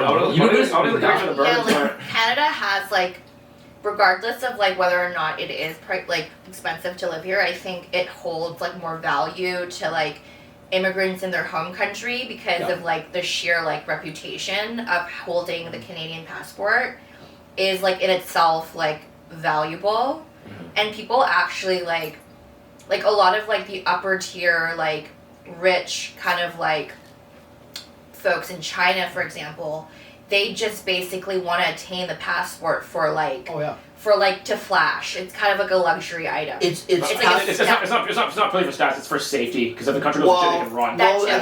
It's also to park their money outside the country if they can. It's also arbitrage. Yeah. So a lot of my friends who were here from like Korea or Vietnam, whatever, they went back home, and the fact that they even had a Canadian education vaulted them to the top of the class. Yeah, dude. Like so they were here. Promotion. So they go back home because like like the top Korean university, top Vietnamese university doesn't even crack the top 100 in North America. So they get to go back home and they secure these like cushy positions where they're like, I have an international education. They're like, oh, not only do you speak English, you have like a bachelor's degree from like U of T. Yeah, you go right into like a C-suite. Like you do very, very well. Which puts obviously pressure on the local universities like Seoul or whatever, where they're like, we train just as well, but like we have an international person. Yes, they are diaspora. Yes, they came home, but they now are taking over positions. Yeah, which happens in a lot of countries. Here's a warm kiss to your middle class, right? Like Canada is actually really awesome compared to the majority of the countries. They can become like permanent residents or get a passport. Like Canada is one of the best places as an option, top of the chart, above anybody else. So like. You know, when you guys are talking about, hey, like, you know, Canada's not doing well, this and that. No, Canada's doing awesome, like, compared to everybody else. The world's struggling as a whole. The population struggles, the economy, like in the bigger picture, right? Like the bigger picture. Exactly. Of just so like, here's actually very, very good. I know what you guys are talking about. Even the fact that, like, in the majority of the young elites or young, you know, like, well-educated people move to the States. But the biggest beneficiary, like, still Canada. Like, we are relying on their economy, right? So that's what's up. You know, that's such a convenient fucking, you know, place to lose our talents and then eventually contribute them back to our economy. Like, so this kind of has the best setup, man. Like, seriously, the best setup. I look at Australia, although they're almost on par with Canada, but they're just a fucking island. You know, like, they're just an island. You know, with the fucking big ass desert with New Zealand by the side. Like, what's wrong with? I would hate to be in Australia. Like, if a tsunami happens or something happens, I would hate to be on a fucking island. All right, but with Canada, I feel safe, man. Apparently, Australia is reasonably racist. I've heard people be like, no, it's actually. Are you crazy? No, it's hella racist. Yeah, very racist. No, I can go to Australia. I can visit Australia. I can't live in Australia. There's no black people in Australia. No, much less. Not even Melbourne. They did not have BIPOC minority immigration until the 1960s. Yeah. That says a lot. Canada has BIPOC since Holy fuck! Since the very beginning, almost. I Yeah, can see. I think 19. Yeah. I think 1840. Australians don't like black people. 1860. Yeah, Since like those Chinese men were on the building. Yeah. the I think train 1880. I think. Yeah. So there's a book called like North America 2.0, which is actually a really good book. It talks about how people talk about Oh, sure, thank you. the U.S. and Canada is in decline, and the whole book actually just talks about it's not the fact that the U.S. and Canada is in decline. It's the fact that the standards around the world have like gone up so much because of like the standards in the West that other countries have caught up. So Canada's still we're already like far ahead, but the gap between like the 50th country and like the first has closed significantly. It's not because of what we did, it's because of what they did. Because they've gotten better, they've learned, etc. So we used to have like, realistically, we really, up until probably the 1990s, where you had like, legitimately like, maybe 10 countries where you would generally want to live because of safety, democracy, all that. Now, it's like 5x that. Right? Like, and because countries have gotten better, there's like a standard now. But I wish I went to the Czech Republic, like how they envision it in that movie Euro Trip.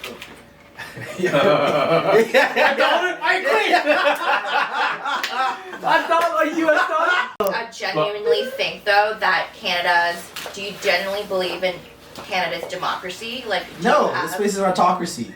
Okay. Yeah. Do you generally No, believe this is a dude, like. I don't believe that at all. Do you think there's no, no. corruption Dude, and North Korea's an autocracy, bro. Canada's a democracy, man. Okay, so I'm being hyperbolic here, but like you asked me like why there's not more people. I actually really. My earliest iteration of my career was trying to get into politics. This is the funniest part. I tried to get into politics and I found it was easier to get a job on Bay Street. Do you understand how funny that is? Yeah, of course. There's less jobs in politics. I still believe that you can be like at best, like at least like an MP. It's okay. No. Being an MP is not an easy job, man. That's a hard job to I get. believe you can start with a counselor, Yeah. work your way to MP, and then who knows? You know? I honestly I easily could. For me, it's more so like I actually participated in a couple of campaigns. I actually helped like a close friend of mine to try to be a school board trustee.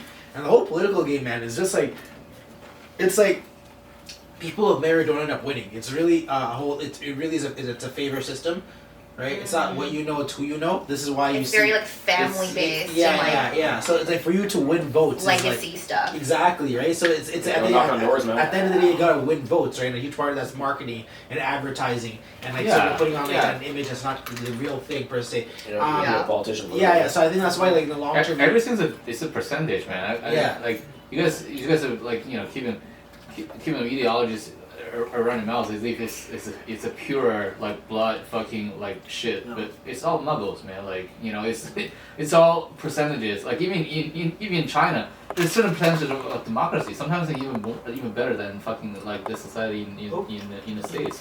So I don't want to talk about China right now.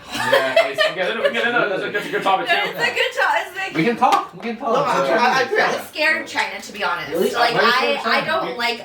You shouldn't be scared. You shouldn't be scared because you don't live there. So like, whatever happens there, you won't be part of it unless you're gonna live. I If you know, live there, it's then you just can that say they're scary. Like Mr. G's scary. Mr. Xi G. Jinping. Mr. Winnie. Why do you think Xi he's Jinping. scared?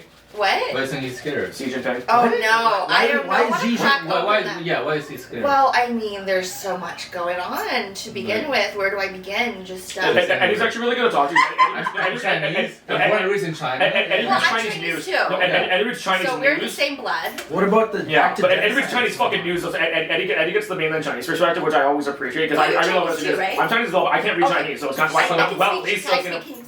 I read both sides of news, right? Like on Twitter, I follow the separatists, like the people that talk shit about China, and people that support China. Like Yeah. I read everybody's news. I compare and see like which one's is more Okay, yeah. So realistic you're not like and biased reasonable. toward one. I'm not biased. There's Yeah. definitely things wrong with the system, So- but at the same time, like CCP I'm for pro China. Yeah. Actually, I'm pro China. I'm very Yeah. proudly pro China. I'm not seriously. I mean, I like But China. you I just don't can like tell the me like what's going on, so I'll help you CPP. understand it. Allegedly. Let's get those topics. So Tiffany, do you have any questions for Yeah, like Christian said. for Eddie from China? I mean, Well, I mean, like, holy crap! I don't even know where to begin. Where do So, you begin? Tell me about where you hear about all this news. What's China doing that you think is wrong? Tell me where you hear about all this news from. Like, what's your news sources? I mean, personally, like, I'm not like I don't have like an allegiance to one news source. Like, I kind of get it from everything. Really Western media. That's your first mistake. yeah. Okay, fair enough. Like So, Western, like I can't read Chinese too, so I'm not reading it from the sources from China. Sure. Yeah. And I'm mainly reading I do have quite a Western perspective, but I think that also, and it is quite. So do you agree that a lot of negativities against China are way out of proportion? Like, you know that it's serving its agenda to. Sure. I think there's a lot of xenophobia. So I think there's a lot of exactly. xenophobia. Yeah. Like a lot. So that's my opinion. Yeah, with that as basis of your thoughts. Well, right? I mean, like the whole Hong Kong thing. Right. Okay. Where they took over, like Hong Kong, before the. That was pretty bad. Yeah, that was bad. The amendment was over. Like there was a whole agreement that they would only take over in 40 something, and no, then actually, was it too says early. 50 years, gradually. Okay. It's a gradual process. So in 50 years, it's gonna be fully incorporated in the Chinese system. But it's a gradual process. Yeah. Right, but then. Also, take Taiwan back And too. you know why? Yeah, take Taiwan back too. Yeah, But they went before the agreement. It's like they will take Taiwan back They too. went way before that. Like it was like they started this takeover gradually and like. You know what happened? You know what's the reason? Insidiously. They always own Hong Kong. The reason I thought That's a good take. They always own Hong Kong. Well, I They guess always had Hong Kong in their grip somehow by replacing. actually, not somehow. Hong Kong was part of China. Just leased it to the fucking England and as a trade. That's it. The Brits took over. the colonizers took over. Beijing willingly leased that. That was a trade agreement. They're like, we'll lease it to you to keep you the fuck away from Beijing, so we can trade with the fucking white people and sell you our tea. Yeah, it was leased for 100 years. Okay. Yeah. And it was returned. 99. 99 years. That's right. Yeah. I mean, the whole idea of just cracking down on people who have other opinions to me is very much a lack of freedom of That's a very Western view. In Confucian government, fuck your opinion. And honestly, obey authority. Confucian government's all about suppressing people's opinions. Because you know what? Because in Confucian government, some squeals out there. Someone down the hallway has a baby. Oh, that's fine. Oh, so that was a baby. Okay. But There's one baby on the see, here's the thing, right? So 8-year-old daughters and shit. In China, people know that government is censoring my voice, right? Like They want do me know to, that. they want me to say certain things. We all know what are the things that we should be able we can say, we cannot say, and we know why the government is doing it, and we know the fact that government is doing it. But Okay. whereas in the Western, here, you don't realize that. No, I think that's manipulate your mind okay. so hard. You don't know what's really going on in China, but So you're saying at least they're being truthful about being at least they're being truthful. Crazy. They are controlling you. They are manipulating you. But here, you manipulate it. You don't even know. You don't feel that. right. So they're doing it under the table and more. But the dumb people don't know. Yeah. It's more sinister. Like the Chinese government as well too. They also control all the tech companies. In America, the tech companies control the government. They lobby the government. Exactly. In China, they're just like, okay, we know the tech companies have a huge amount of power and influence and employees and money. And we're gonna work hand in hand with them, so we can at least kind of control and make sure they're not getting. You know how she's tracking down corruption? Yeah. Mm-hmm. They look at a record in the past 20 years. So if you made mistakes, even after you retire, you still go to jail. They're if you have made one mistake 20 years earlier, 20 years ago, and you retire this year, it doesn't mean that you live a better life afterwards. You retire in peace. No. They'll cast you in jail if they find them fucking there is. So you never escape the law essentially. It's enforcing That's a high level of justice. Okay, so no. Because America's corruption too. America's also a fucked up corruption. The part I want to talk Uyghurs. Okay, what's happening there? The Uyghurs. Yeah. So that one you can't argue out of. Well, this is what I want to. Okay, but now what? I mean, but there's a reason for that. There's a reason No. I'm genuinely sterilization. interested in hearing Eddie's opinion. Not to cut you off. Sure. I'm genuinely interested in hearing. I've looked into it a lot. Yeah. Too. Okay. That's good. Yeah. So there has been a lot of separationists, right? Like Chinese people were not about separations. We don't like. We were, so a big chunk of China was taken away by Russia. We still remember that part. There are, I think, over 100,000 square kilometers of territory that's taken away by Russia, right above where I'm from. Like I'm from Harbin, Northeast, right? So we know that we signed a treaty away. The country lost a lot of lands, right? Like back in the days, also to the west part and the invader part. Tibet almost signed away as well. Like we also almost lost the war and lost Tibet.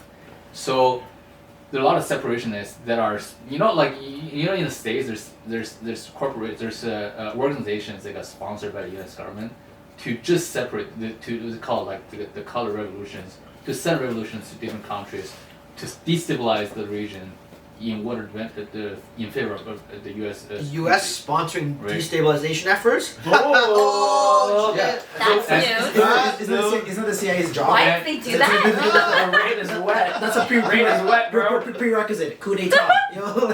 And honestly, so this is something that last time we talked with Evie was like, oh, like that can't be true. My wife is German, right? So we're in Germany. I talked to a lot of German people locally, so she lived right by the largest air base out of States, from the United States. It's called Ramstein, right? Yeah. So what a badass name too. Ramstein, We're called Ramstein. Yeah, so That's where they got the name from. My wife's sister's colleague now works for the air base, so she's a paralegal, right? So all she does is fight in court cases for U.S. soldiers that raped local girls, imprisoned local girls, and abandoned them, fucking batteries, got in fights.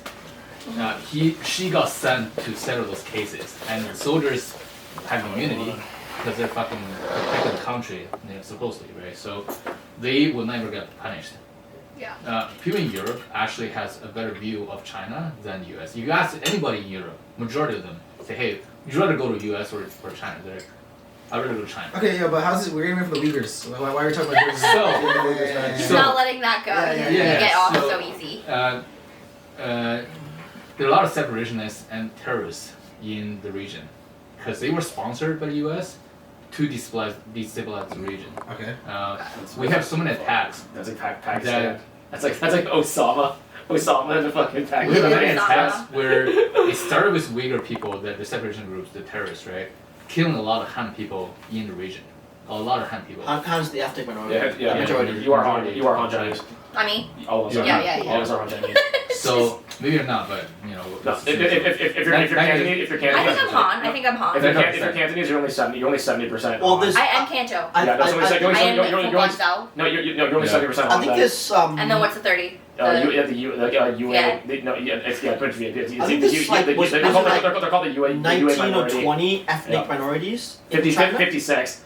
56. Yeah. We have a There's a Korean minority there. Yeah, Korean and Russians. Also, we have Russian people that speak perfect Chinese, Okay, so separationists, right? Yeah. So they, we have this thing. I can't remember. So something about a tiger or like a fucking leopard or something. Like that's the Chinese name of that group. They bombed the city. They bombed all the Han businesses. They slaughtered Han people on the streets.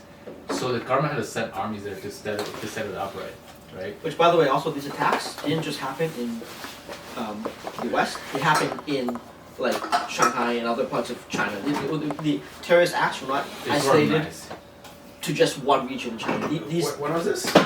From the 2000s up until 2008, 2009. So these terrorist groups, and also that area is very complicated. You have to look where the Xinjiang province is. It's beside Turkmenistan, Kazakhstan, Tajikistan, all these countries are Central Asia. It's a very complicated region, right? Okay. They're battling internally, not just with China in the region, but they're battling with each other. Okay. The Uyghurs are battling with the Kurds. They're battling with the Kazakhs. It's after this fall of the Soviet Union, basically, it was a shit show. Yeah. Okay. So, when I was still in China, I think there 12 years ago. Yeah. When I was in China. Yeah. Even in my city, there's this type of like attacks everywhere in China. Right? Yeah. So there are vigors that have HIV needles. They just punch people like on the street randomly.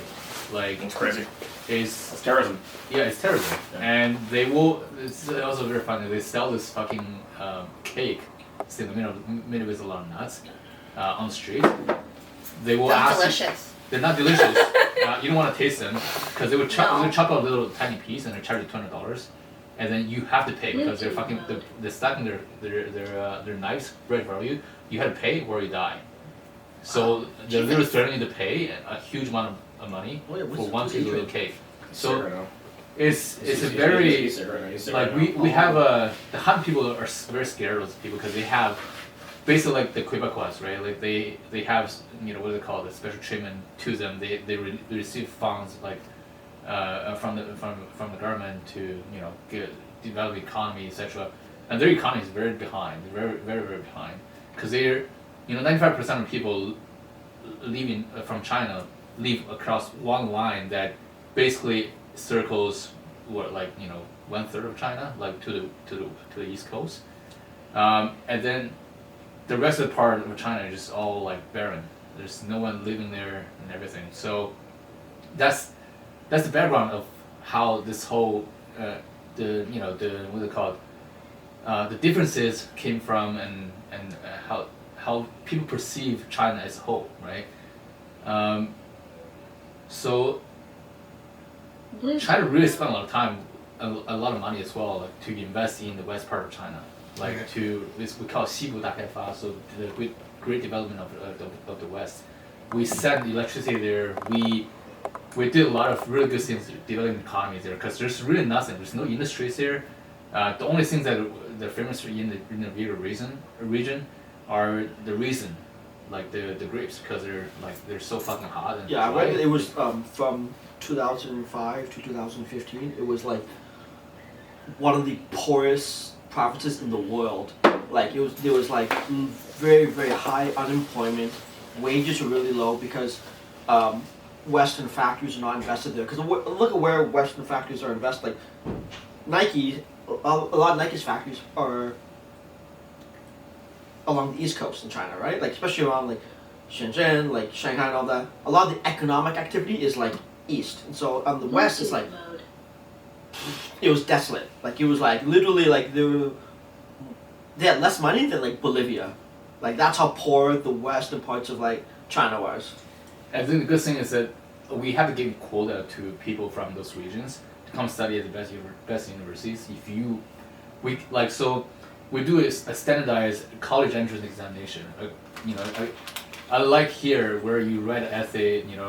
We consider it comprehensively, like intake to university.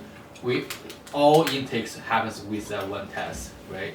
So with the same test, we get very very low scores in order to enter under the best university in China. So, and then if you are from those regions, you're a university student, you receive allowance for scholarships for no reason, just because you're from that region.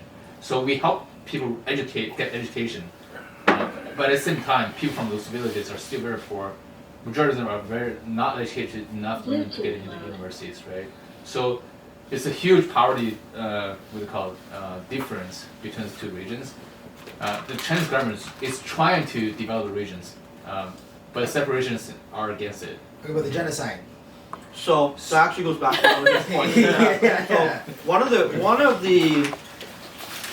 the points pundits look at is the public data of like population decline in the province. So a lot of this data is public, right? You can see in the province like population has declined 5, 10, whatever percent month-over-month, year-over-year. This is the moved argument. This is what a lot of like, for example, reporters refer to as like, population what declining. I'm referring to is like the trains, like the so this all goes together. This all goes together. Like of them being put into like. This all kind of goes together, right? It's like they look at 5%, 10% population decline in the province. Yeah. What they don't look at is 10% incline or increase in the province beside them. because you've got people who are moving, Yeah. right? Because whether they're meeting quotas in other provinces, Yeah. or whether they're like just leaving and not populating or staying after high school, whatever. So you have to look at all the data together. So why are people leaving? I've right? heard that argument though, Right. but it's not Uyghurs who are actually increasing population. Well, that actually is. Like the data shows the Uyghurs are the ones that are leaving, who are the biggest increase in population. Because the Uyghurs is the B topic. Yeah. The A topic is the organ harvesting, It's bro. well, It's the there's- organ harvesting. That's the A topic. Is the organ I harvesting. mean, honestly, what it comes down to, is my thing. I have no qualm. Touche. I have no qualm with like any country or any country's Yeah. peoples, I- 100%, right? But I do- where do you see the data of people being genocide? I see it from the BBC, Al Jazeera, RT. do you trust BBC? How much do you trust BBC? I've seen it We from. should probably trust What I'm saying here is that. None of the BBC fight What I'm alive, saying, what I'm saying is, I can unequivocally say I've done a lot of research on this subject specifically, and I can unequivocally say from my analysis of vetting a lot of reliable news sources that there is 100% a genocide going on there. If there's a strategic purpose for the government to doing that, I disagree with it. My qualm is not. So then why do they Why is this genocide? why do they reference Adrian Zenz? Sorry. Why do all the newsletters, like news reports, Yeah. reference Adrian Zenz? Sorry, Adrian What Zanz. was that? What was that? He's the one who discovered. He's the one who's The reporter for it. reported for it. He's literally on every Uyghur activist outlet. And yet, if you look into him for literally 10 minutes, you know he's also part of like mercenary groups, like Nazi groups. Oh my Literally, god. he's absolutely blacklisted from entering the UK because he's a neo-Nazi. Oh my And yet, fucking this god. guy is literally the one supplying the BBC and like DW and like Al Jazeera with like news. I don't know, man. I don't take my references from neo-Nazi. Well, I don't think he was able to get satellite imagery that was got That is actually from him. from military assets. Like so. He's the one leading the charge. So- Like he and Isabel Young are the two reporters Yeah. who have led the charge. I'm just. And I think Isabel's done a great job. She's also like a Yeah. international reporter. She's very good at what she does. Yeah. But also, it's hard to get all the right. So, what is your argument that there is no genocide happening? There's no genocide. There's no genocide There's We happening. have that on camera. How can you have non-genocide on camera? Yeah. How can you have non-genocide on camera? We had the genocide on camera. I don't know. Like- I've seen a lot of evidence, but okay. What evidence have you seen? I wouldn't say we can there's agree a to we can agree to Allegedly. disagree. We can agree to disagree on this. But honestly, this is actually like the only reason I don't get TikTok is because I'm like, yo, if You don't want to be radicalized like the rest of us? well, no, You no, know, we're getting so radical. TikTok does not run Chinese propaganda unless they're following Chinese propaganda channels. Well, it's not even. My only thing is like, Yeah. you just can't be perpetrating a genocide as like a state. That's like not like that's from my view is not something I will ever find acceptable. How do we know that TikTok isn't trying to funnel like secretly some like CCP? No, TikTok is no. Oh no, 100%. No, TikTok. CCP propaganda into our brains and also Well, no, collecting all of our like body just- shapes but- and facial recognition. It has on all the that too. No, but to go back to his point. It has all that too, but so what? To go back to his point, right? The reason why I've actually been looking. Allegedly. The reason why I've been looking into getting TikTok is like everyone says like, oh, it's Chinese. Da, da, da, da. What do you think? Have you tried TikTok? What do you Have you think- tried No, no. TikTok? Dude, it's better than Instagram. So I think. Oh, It's better than I'm on TikTok. I'm on so good. I'm on TikTok 2 hours a day at this point. I want to watch it. It's better than YouTube. So better than YouTube. what I'm saying is that what I actually think is happening is that TikTok's actually eating Silicon Valley's lunch, and I think the reason why it is because a lot of the tech companies are actually utilizing. Would you care about that? No, I'm not saying anything bad. No. Would you care about I'm that? actually I'm advocating your point. Right. And I'm happy because I was saying like everyone talks about this with TikTok, but the thing is that Instagram and all of our US tech platforms do the same thing, but to the point you're saying, people think that they don't. But that's the whole point why why Meta, all their devices meter you, right? Because they don't want virality, because they want the ability to control messages, or they want the ability No, to they're control greedy. No. They throttle. I think it's that- they throttle you down because they're fucking. Because they didn't used to do that until they monetized. Now they have to pay shareholders. No, if I'm being a conspiracy theory, I think on one level it's that, but I think it's also you get to choose via like a dashboard the messaging and things you want to promote, not want to promote. Oh, I don't want this to be promoted on the platform. Yeah, so no. They have corporate social responsibility. They have CSR essentially, But- to not be promoting like bullshit. But you you know. know, but TikTok doesn't. TikTok's like, yo, take the fucking brakes off. Go. That's why TikTok is lit, because it's libertarian as fuck right now. If you think about it. TikTok is the power of the CCP running a social media app. It's the best. I just think that TikTok is fucking lit. Also, if you could have a problem with China handling their internal affairs, you should also have a problem with the rest of the Muslim Arab states sending $100 million to fund this program every year. I think I mentioned it last time. Indonesia, Saudi Arabia are the two biggest funders of the anti-Uyghur terrorist program. Listen, I'm from Kenya. I'm never going to be an advocate of the Arab. I'm not going to be a cheerleader of the Arab world, right? China gets $100 million every year from Indonesia, Saudi Arabia, 8 other states to fight anti-terrorism. Yeah. Why are these like Muslim states sending money to China? Because they also believe in anti-terrorism, extremists, whatever. Yeah, but also that's a lot of fucking money. Yeah, but you probably should. And also, what's the Saudis' main goal here? But you probably should be like systemically raping people and like throwing them to concentration camps. That's like something probably you should avoid doing. It's like we find other ways. Like, What do you do about concentration camps? Like, what do you mean? What do you mean? how do you do this concentration camp? How do you do that? Because they put them on a button. You been there? Because You been there? Because the Where's the number? Because the because there's a concentration of Uyghurs in one place. That's like, and they're camping there. What about prison in the United States? Is that country camp? Well, yes. I'm not. Yeah, but Everybody comes to the camp. No, but What's wrong with that? No, okay, but you can't just say like, oh, cop people. What about prisons? What about prisons in the States? Okay, no, listen. What's wrong about that? And I mentioned this before. I mentioned before. You guys think? I think All you say about Americans, bro. Americans had fucking Gitmo, man. But okay, it's apples to oranges. Americans had fucking Gitmo. Gitmo was fucked. We don't talk about Gitmo anymore. Don't get me wrong. I obviously, It still happens. I think there's obviously very much so systemic Brush that issues in under the the American prison complex system, right? But I think it's very much so comparing apples to oranges to say the issues with the American prison complex and running a genocide on people you find unmanageable are strategically not the same thing. So, do you think black people are in prison for a reason? Well, okay, if you're gonna go with Kanye West, this is our genocide.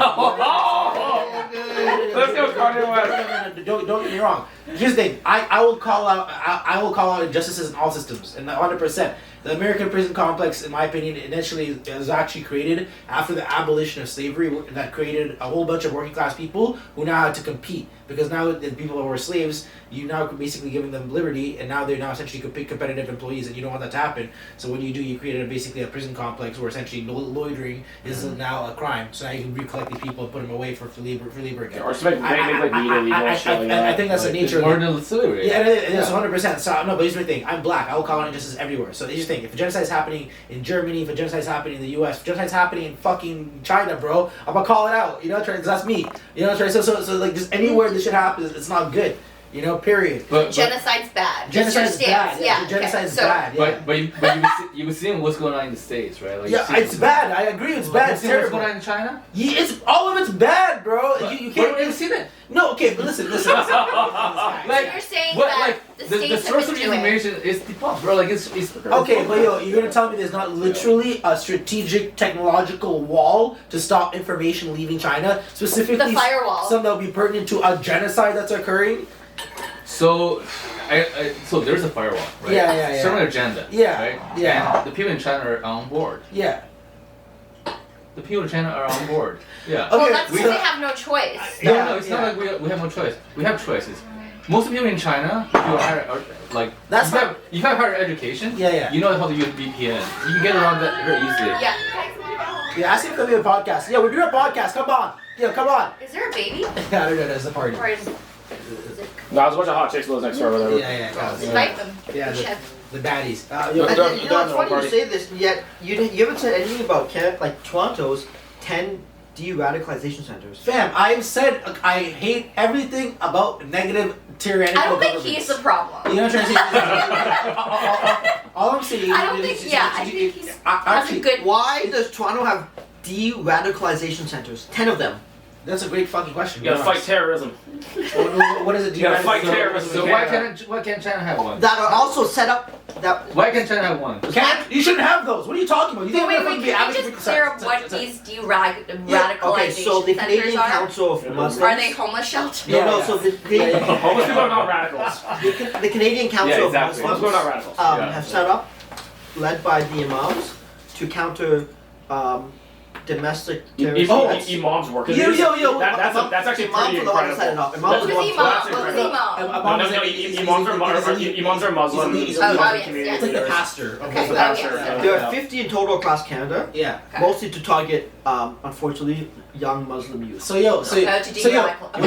When you spend like literally from 1960 until 2000 and literally 22 bombing fucking weddings, right? And then you starting campaigns of importing these people as immigrants to your country. Yeah, some motherfuckers are gonna want to kill people. What do you mean? These motherfuckers are literally, they don't remember shit. What do you mean, bro? They're like, wait. The fact that these like 16-year-olds are being radicalized, they've never even been in their country. They've grew up their whole life here.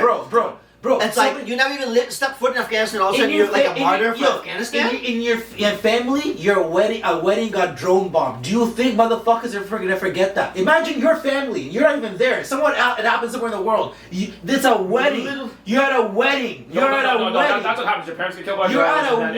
You're joining ISIS for revenge. And you know what? Honestly, like I think most people. That's what happens, bro. No, you're at a wedding. Your parents get killed by fucking ISIS, and then you're like, I'm gonna go fucking join ISIS. It's the craziest shit in the world, bro. Yeah, that's life.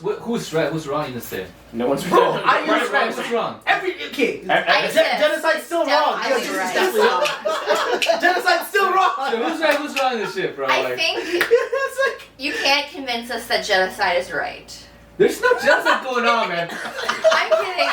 There's the same thing called the deradicalization fucking. You know, to his point, it is harder to do proper research because there's so much misinformation out there. Yeah, I'm not gonna disagree with you. There's also even you have to assume that you personally know how to do research, which can be hard because like not only are you relying on your own skills, maybe you've never done research before, maybe you don't know how to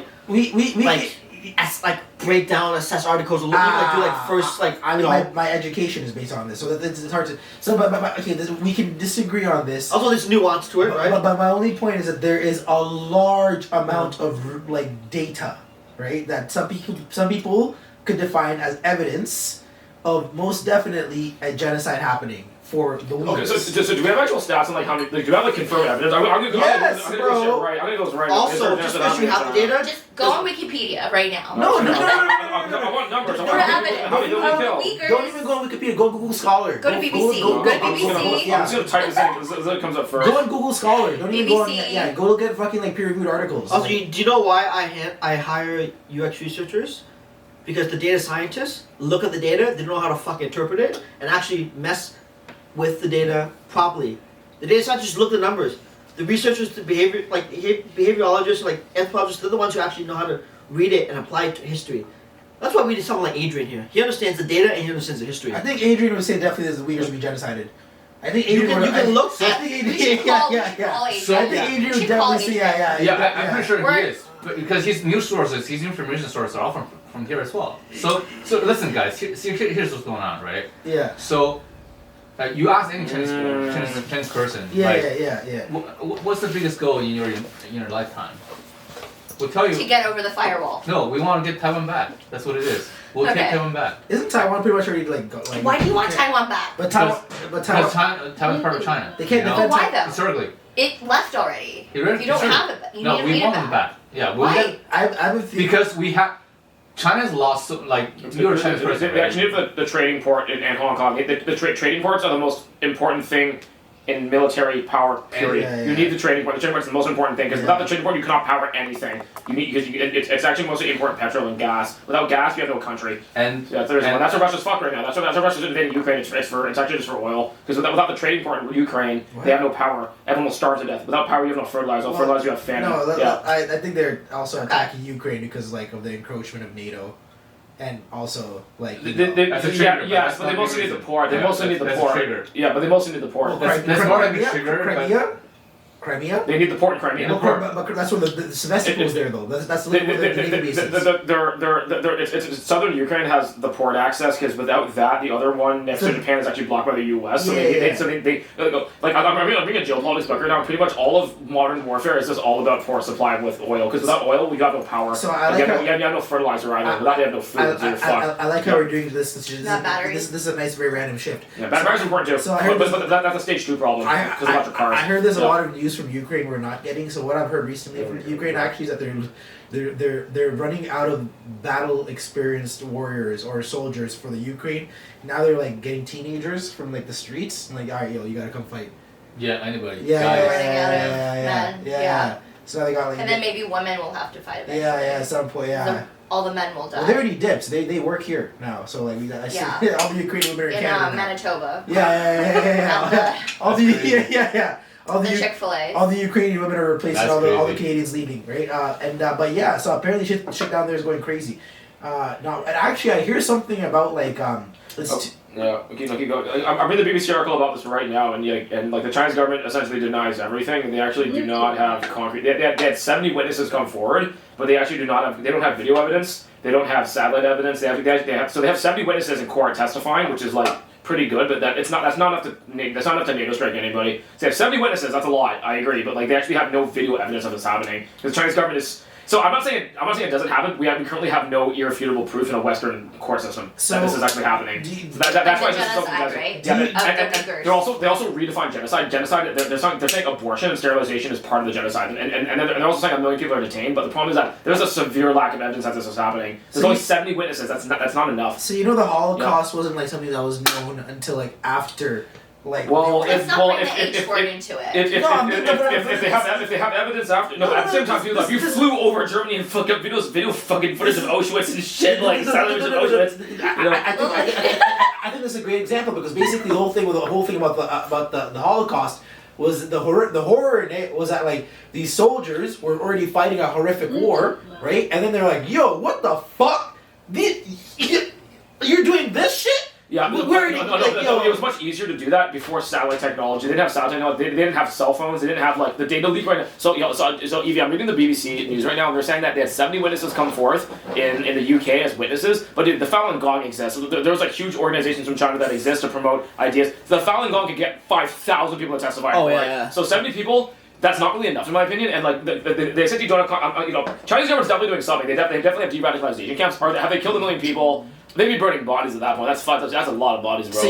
Also, if you look at like some of like the that's a lot of burning. But they're definitely doing something. But at the same time, like we need to give like the reason I'm kind of not pro or against any government at this point because if you look at like China is a very difficult country to govern. They have one of the biggest populations in the world. And for them to take that many people out of poverty, take 1 billion people out of poverty in 60 years, that's a fucking India hasn't even done that. It's also the oldest government in the world. India will never do it. They don't have the same. Not in the fucking 100 years. They don't have the Confucian government is effective. The Confucianism works because essentially, Daddy knows what's best for you, so obey Daddy. That's how it works. That's the Confucian government. Daddy knows what's best. Xi is Daddy. Yes, he's Daddy. So obey him. Daddy Xi. No. Until your daddy becomes corrupt, and then the peasant revolt happens, and you kick your daddy's ass. And then you put a new daddy in place. No, that's the Confucian government. I disagree. I think India will start doing it. Because with the Modi government, what does the Modi government represent? Uber Hindu nationalists. Mm-hmm. He literally came out when he was re-elected in the fall. What did he say? If you're Indian, Boris Johnson, you're a Hindu. Boris Johnson Which means if you are Indian, you are not a Muslim. You're not a Sikh. You're not any other religion. Yeah, dude. I don't think that's good though. So Boris it's Johnson. Not, but that's what India would do. India's going to try, and they already started to try and make Boris Johnson. a This is nationalist, a reference. Sorry, an uber nationalist country where Indian or to be Indian means to be Hindu. So tell me if I'm incorrect about this, but I just researched on this. So it's interesting because like technically speaking, China is the oldest government. It's the equivalent of essentially if like the the Roman government still existed to this date. That's the equivalent. It's one of the longest running. At the same time though, like it's shit. Like they had the communists, but they had overthrown the communists. It's evolved. So the Chinese government has evolved over thousands of years. So the other part, tell me if I'm incorrect about this. But the Chinese, but it's still Confucian. The philosophy is still Confucian. So the interesting thing though, like this is how I would define it about China in comparison to India, is that in my opinion, India is a state run by religion, if not spirituality, whereas China is a state run by governance. Yeah, no, actually, legal by Confucian. No, but it's run by legal order and Confucianism in combination. But it's like by governance. Yeah, not just governance. Yeah, it's not purely governance. Actually, communism works well for China for the fact that it's the mandate of heaven, right? It's the three things: it's Confucianism, law, and law. I think Confucianism, law, and order. I think are the three the mandate of heaven. When you're at home, right, with your family, right, you're a socialist, right? With people that surround you, they're very close. You're a communist. You're a communist, right? Yeah. So in China, it's a family-based society. So the closest thing we can do is the socialism society or a communism society. So that's what we did. It works best for society because we are a family-based society. Yeah. That's what it is. Not like here, like my friends live in my friends in St. Catherine live in his mom's apartment, has to pay rent. That doesn't fucking work in China ever. That's white people shit. Yeah, it doesn't work in China ever. That's why there's a lot less homeless people in China because you can always go back to your parents' place. Just hey, mom, I love that. move back to No, Asian people, we pay rent with our mental health. Yeah, We pay rent to our parents with our mental health. Well, I go back to my friend's place to go off. His mom's like, Jonathan, get up here. And he's like, shut up, bitch. Yeah. You don't fucking talk to me like that. Fuck you, mom. I'm like, yo, bro, like, can you say that to you? Yeah, yo. I have some white friends who are legit like that. Little fuck you, mom. That's a real thing. I'm like, oh shit. Some of my white friends, man, they're so mean to their moms. I'm like, dude, like, you guys need some Confucianism in your goddamn house. You need to, like, respect your fucking I reached in the fridge and he's like, yo, don't touch that. My mom will kill me because it's not my food. It's my mom's food. I was like, what the fuck do you mean? Like, your mom's food is your food. Yeah. It's like, no, my mom doesn't feed me like that. I was like, what the fuck? No. I think, like, white people in their household have such a different relationship with, like, what's food and shit like that. It's kind of this, like this is, okay, in Chinese families, like, everybody shares the fucking food. Food in the house is fucking food. It's also, like, mad communist. Yeah, Okay? it But white people are like, no, like, I'm making this food, so you need to eat this food if you're not going to it depends on the fact. It actually works the best for Chinese society. So, Kimanga, you guys are referring to white trash. Okay, this is not actually. No. I have friends whose parents are. This is not No. Specifically, the subculture. No. I have like affluent white friends who their parents are like even mean around them because they have even more money. So they're just like, yo, listen, like our family's doing very well. There's no reason why you can't go out and get a job and pay rent, get the fuck out of my house, and like you can buy even in an ultra rich white family. I've seen it. The culture's different. The culture's different. You have to be capable of handling fucking business to earn to make the money to receive the money from the family from trust funds, right? But in China, no, you're entitled to that. You are like. This the one that corporation, they're like a big real estate developer, right? The son of that fucking corporation is so famous because he fucking dates fucking girls just like like this every fucking second he changes a girlfriend, and he's so fucking famous because he gets to do whatever the fuck he wants to do. His dad gave him $8 billion to just run a business. Who's this guy? Jack? No, it's not Jack. Jack Ma? No, Jack Ma works hard. He's a made person. Jack Ma's self-made. Yeah, exactly. Jack Ma, I heard, is detained by Xi No. as his little bitch. Jack was in Japan. No, I'm just kidding. Jack spends his fucking vacation in Japan. He had a very nice house in Japan, and he's traveling all around. Like he's not determined by anybody. How do we know that's really Jack Ma? Because we saw fucking pictures of him doing a fucking How do we know? He lives in Tokyo. You live in Tokyo. Is that a thing a lot of? He's got. Wait, hold on. Is that a thing a lot of Chinese business? He's got a diplomatic passport. Is that something a lot of Chinese business owners do? What? Move to Japan? No, not typically, but due to proximity, there's a Chinese people in Japan. Yeah. So no. There are Chinese people in Japan just because of proximity. So why did Jack Ma, the guy who runs the biggest business, Alibaba And AliExpress. why is he in Jack Japan? retired, bro. Jack retired. Why in Japan? He was starting schools and nightclubs in Why in China. Japan? He doesn't give a shit. Why is he in He had a Japan? diplomatic passport. I heard that he was deported. Why is he in Japan? Because now he's going to Singapore. Okay, but China. No. But Chinese. I heard he got He deported. likes in Japan. He likes to country. He likes to JMP, bro. Like, what's going on, man? I heard he got castrated by Xi. I don't know. So you know what? You know what Jack did? You know what Jack did? What do you do? Jack promoted. Allegedly. So there's this group of N group, right? This group is issuing small loans to people that cannot pay back, right? So Jack criticized the Chinese economy, say, hey, like the financial industry, say we had to be revolutionized, right? We have to issue loans and let the people, let every people use financial instruments and take loans from companies like us to be able to leverage the economy to boost the economy. But that's not a good argument because people are literally there's so many cases of students, female students in universities. They have to sell news, or they have to give people news in exchange for loans. That really ruins society. News, yeah. They have to sell news. Why is that ruin society? You would literally talk about that how you don't want people. Let's make the world go round. I wanted you to say it. I just wanted you to say it. I just wanted you to say it. So that's not good, man. That's not good for society. Exactly. OnlyFans, you said It's not a good thing. So you guys are agreeing for once. No, OnlyFans. You guys are agreeing. No, OnlyFans is a good thing for society because you're giving women a way to monetize. You're giving women to monetize their sex work. No, you're giving women to monetize their sex work without having to like go to strip clubs, do prostitution, do dangerous things. You're giving them agency to online pimp themselves without the pimp to make a bunch of money. And what's wrong with that? Like that's feminism, bro. It's a sign of a failing economy. Did you know? No. Did you know? No. Did you know? Would you fuck girls for money? I'm like, yo. Yeah, yes, you would exactly. Not on camera. You hypocrite. If you could build OnlyFans and afford yourself for money for 200 G's a month, you would do it. I'm a feminist. We're all feminists. Sex work is real work. Paraphrase. Yeah. So you being a gigolo on OnlyFans. You're just jealous. You're just jealous, bro. If you get an OnlyFans, you have an OnlyFans, bro. If you could sell dick pics on OnlyFans for 200 racks a month and retire in 3 years off that shit and chill. No.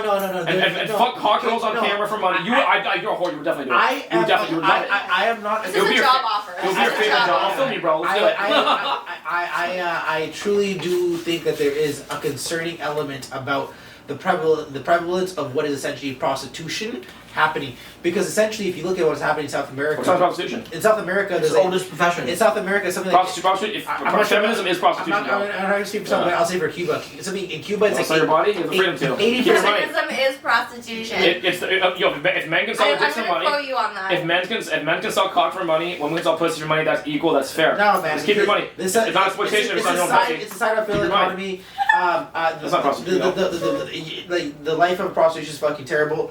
You look at places like Cuba, 80% of the women there participate in prostitution. That's because our economy's fucked. That's also literally because the system's not in place. No, they live in a It's not a good thing. It's not a good thing to promote women to understand their values based on their visual appearance. So then why do they contribute 10% of income tax and GDP to the Netherlands? Okay, cool. Is that your prostitution? That's a very specific that is a very high number. So you're saying 10% of income tax? Are you saying 10% of? It's related to either sex or sex-related activities. It's 10%. That seems that means like one every fucking 10 women is like sex workers and shit. The Netherlands is the crime capital of like Europe. I know that over there. It's a different point. The reason why they're trying to decentralize it is because they don't want that much of the economy based on sex work. I'm googling that right now, man. That's it's a high percentage, and also very specific. They're also trying to break up the red light district because right now it's consolidated to one spot. They want to distribute it across the country, which also is a problem because it's being decentralized and spread across the country. They say it's not safe as opposed to being in one quarter and like one part of basically one big city. So advocates say, well, if you spread out all these little districts across the country, it's kind of bad. I'm not gonna lie. That Sex City is gonna. Even that number you're giving me is just way too high because the number. Okay. Guess how many prostitutes are estimated working in the Netherlands?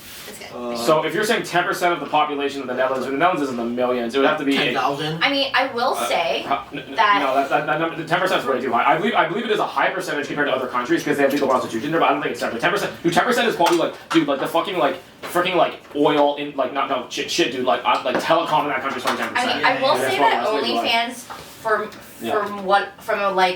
from certain girls' perspective can be very detrimental to their mental health.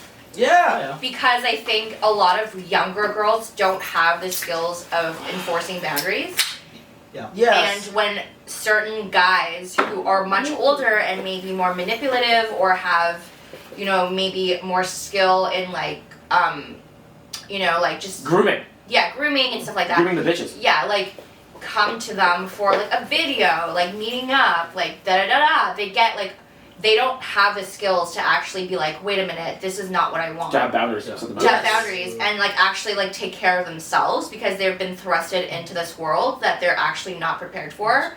And there's so many aspects of it that are actually very bad for them and can be very like it shouldn't be promoted, you know. Exploitative and abusive. Can I propose a solution to that? OnlyFans training camp. No. How to deal with solution. customers. No, I believe I believe everyone. I believe all humans have the potential to develop, become better at their jobs. If you just gave them an 8-hour course, be like, okay, this is like boundaries. If you can train people to work, if you can train dumbasses to work McDonald's, you can train sex workers to do basic sexual boundaries on OnlyFans. Basic. That's it. There's a difference between when they go from a freelance or like a solo practitioner to a agency. When they actually have a manager, when they have like process change. Maybe a mentor. Yeah, a mentorship. When I deal with influencers, it's very different dealing with like the micro influencers and dealing with like the big ones where they're like, okay, yeah, you're with my agent.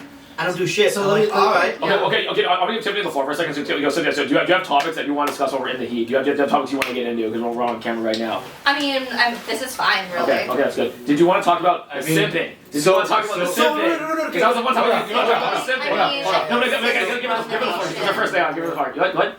I think simping, to be honest, simps make the world go round. What? Oh my. Okay. Really? Okay. All right, go ahead. Go. Why do Sims make the world go round? I mean, to be honest, they help boost a lot of like social media influencers like popularity. They're not afraid to like show their feelings. Yes. And to like let you know what they really want, you know? Like I had a guy recently DM me like this week who was like, "Hey, are you into like submissive white guys? Are you into like fendom and stuff?" Okay, gosh. Do my housework for the day. And then, Be my sissy boy, mop my floors. So simps know what they want, A. They're not afraid to tell you what they want. And to also like wear their feelings on their sleeves. And they promote and they help boost your they help boost your numbers, really. Like one of my friends, her like demographic on her Instagram is like 80% male. Yeah. And like probably all 80 are simps. And that's how she can like get her message across. Like she's a spiritual teacher. Ooh. And, like, she's about like I'm disgusted. she's like about spirituality, but like also like bolstered by the simps who help get her page to become more popular. She's Satanist. Yo. No. She's all about like spirituality and stuff. This is demonic because like she's leading an army of like unhealthy people and she's like. No.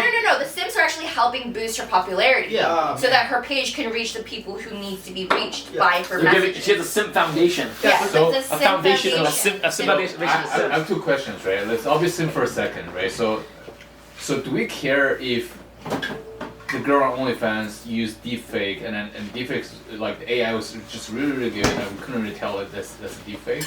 Do you really care about that? Well, and also, there's a girl who sit on the other end producing all the contents.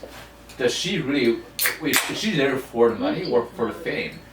Both. Does she want the porn videos to be attached to her face, or does she want to make money? Like if she can live the life making good money, but with her identity completely concealed, like would she do that? I think you're seeing both right now. You're seeing literally like accounts on Pornhub where like you don't see either the guys or the girls' face, and like these are massive accounts where like you don't see any of the faces, right? And for them, they value privacy. Yeah, I know. But I actually heard eventually they get found. It's like corn. Eventually, like the faceless OnlyFans porn stars do get found out because of like certain things. Dude, for sure. There's and enough their family, like friends, and do know it's them. There's enough. I don't think that's actually like a. Okay, hold on. Also, the one thing I learned, especially about the internet, is like there's enough sleuths out there that if they wanted to, and you know, I love the internet. I love the internet, but for sure, if you give the internet just one piece of data, they'll fuck around with it. So literally look for like. They'll look like for like rappers for Burger King, you know, in the back. The open source community will like 100% find out. They'll hunt you down. Just allow me this soliloquy for a second. Right? Here's my thing with Sims, right? Also, first things first, I don't think anyone in this room is a Sim. I'm a simp. I'm a simp for like 3 to 4 girls on Instagram right now. But I'm not ashamed of it because I'm a fan of the. I'm just a fan of a sexy girl. Because I think her work is okay to dope. be a simp in 2023. Because I had a conversation with a girl about this other day. Because basically, and this is okay. So this will be clippable. But like, there's this girl that wants to hang out with me all the time, and I'm like, yo, we're not really friends, right? And I'm like, because we don't actually have anything in common. And I'm like, yo, like if you want to hang out, like I'm telling you right now, like it's not just gonna be platonic, right? I want to let you know that like my interest in you is not just being friends. I'm gonna let you know from the get go because I don't want to like lead you on, and have you come around here and pretend like we're just friends and whatnot, right? Yeah. And the reason why I'm telling her that, right, is because I was like, yo, I have this thing. I have this thing right now where the primary issue with a lot of guys right now is essentially providing romantic interest to women that have absolutely no romantic interest in them. And in my opinion, what happens is that you gotta get that energy out somehow, right? So I think that's what a simp essentially provides romantic energy to women who has no interest in it. So I think what happens though, they end up being creepy predators. And then because you need to get the sexual energy out. No, not all of them. Some of them, yes, but not all. Some of them are just fans. No. But you're assuming that all like fanboys. Yeah, exactly. But I know what you're saying. What's an otaku? But then they talk about like how these people find out because it's internet sleuth. No, that's an obsessive person. That's a fucking stalker. No, but you're assuming that a simp is like romantically interested all the time. They're literally just like our supporters. Like they're literally like. No, but okay, but the fan, bro. I think you're misinterpreting what I'm trying to say. I'm saying, okay, naturally male energy, the way you get it out is through healthy sexual interactions or through physical activity, right? Mm-hmm. And this is just my opinion. I'm being correct about that, right? If you don't get it out through those two ways, you're gonna get it out through somehow. So I think honestly, simps, in my opinion, are actually sexual predators. So no, that's a blank statement. Okay, I'll say some. I'll say I some. like that one. Yeah, some. I mean, I respect a small percentage. Yeah. I agree. I say simping can lead to maybe some sexual predators, but I think a lot of them are honestly it's like otakus in anime. Yeah. They're just diehard fans. They just into the culture. Into the culture. The psychology of the simp. Yeah. So maybe not all simps are sexual predators, but all sexual predators are simps. No. No. That's kind of weird. Yeah, I can't. I see your point here, but I can't definitively make that statement. Yeah, I can't definitively make this, but you know what though? I do see your point that a lot of these sexual predators that like you can start as a simp and then become a sexual predator. That is possible. That logic is, but not all of them are. I can't definitively say that. Yeah. There are also sexual predators who are literally just like. It's a power play, and they literally do not care about. Simpy. They're not simpy. They don't care who they're attacking. They just want it because like it's a power. It's just to play ego. It's not dominant. So I'll even add this. I think what's happening with the whole simp culture, why it's happening now, is because of the general breakdown in communication. Eddie, do you want a full cigarette? I have had several issues recently with younger people. Oh. I have had several issues essentially communication with younger people because they essentially are not communicating in English. And what I mean by that is no. So what I mean by that, right, is like for example. So I think what's happening with a lot of Sims is that there's actually a breakdown in communication between men and women. I think that's why words like gaslighting. Words are fucking evil, bro. I think that's are being thrown around. No, I think that's why gaslighting is actually become a thing because the thing is, I know a lot of women who always talk about, oh, I wish men communicated better, but at the same time, whenever I have an issue with those women and ask if there's a problem, the first thing they do is avoid it and start gaslighting. So I think what's happening is a lot of men are having issue interacting with women because there's a breakdown in communication period, so they don't actually know how to communicate with women because I feel like there's a whole bunch of self-esteem and mental health issues on the back of that too. Sure, I agree. And because of that, now because there is applications that can essentially streamline you expediting your inability to communicate with women by paying to play, right? It's causing a further breakdown. It's causing a further breakdown in like the communication between men and women because so many more young men are now being trained. Because they're not going outside. Well, that's what I'm trying to say. Like literally, they're like staying at home playing games. They're not joining sports clubs, so like just like. But that's why you're not interested in socials, not going to like bars. And I don't think it's specific to men. I think it's both. It's both, 100%. Yeah, but men have it like a weirdly worse. Sometimes I feel like because like there's that whole like I don't want to fall into the predator category. I don't want to fall into the creep category, and so they have to like tread like a very steady line of being like I don't know what's appropriate. Exactly. Yeah. Where like this girl is she gonna call me like a predator? Is she gonna be like cancel me and be like I'm a rapist? Like I don't know how it is for women, but I know for men, like not only are you at the the mercy of women. You're probably at the mercy of other men who might bully you. But I have heard women can be like savage bullies. I heard like women in high school can be like fucking nasty. Terrible. But I know for guys, it's like if you look at a guy, you're like, you're almost like ranking his social status. You're like, is he a loser? Is he like cool? Yeah. Like, is he cool? Whatever. But you go out, you're like, oh, you're trying to meet your friend. But then like, you don't feel comfortable with other guys. You're being like looked down upon by other women. You're almost at like in a weird place where you're like, oh. Okay, talking to women is hard. Yeah. There's a huge part of it where basically you're getting denied for a long period of time. But you basically have to go through that for you to be able to be prominent in terms of being able to talk to women. You have to go through these issues, but that's what I'm trying to say. The issue right now is that for a lot of young men, there's too many opportunities and like pipelines for them not to develop those skills, right? Mm-hmm. So it's like, oh, I'm a young guy. I don't know how to talk to women. I'm having a hard time doing that. I can either like go out to like a dance and get denied by 50 girls before I actually find one that's interested in me and learn how to talk to girls, or I can just hop on OnlyFans and like hop on this one girl who I'm interested in. It's $5 per month. I can see her nudes. Sure. Yeah. At the end of the day, that's all I'm interested in. I can message her without my face. Oh. Right? So I'm saying there's too many of these avenues for young men to breed like a isolated, very like unhealthy. You don't develop the social skills. Yeah. Again, OnlyFans is only one part. Like for example, there's more. You look at for example Fortnite, right? Yeah. Most, I read some crazy stat where there was like the recent season or recent year of Fortnite. Most players who go on Fortnite don't actually go on to play like battles. They go on to town hall, the digital town hall, just hang out. Like digital avatars just hanging out, right? And people will go on Fortnite and stay there for literally like 6-7 hours just chilling. Yeah. For us, we're chilling in the physical environment, right? But for people like who are on the Fortnite service now, they go on just like run around, jump, play. They're not actually playing the game. It's like their digital town hall, and they're staying there longer because it's like I feel comfortable here. I don't have to leave my room. I'm connected as long as I have a Wi-Fi connection. I'm with my friend OT, but he's just I don't know where he lives, but I see his avatar. And I understand him because we're like one-on-one, right? We're like digital people. And I think that's great for kids who are having hard time like connecting with other people. At the same time, too, I think there's so many things that they're missing. 50 million kids who are playing Fortnite who are just doing that every night. Yeah, there's a lot of kids, man. There's a lot of kids. Yeah, there's so many great things about like being like outside with your friends and like learning things, bro. And like, so that's true, but if you look from the parents' angle, there's also a lot of bad things.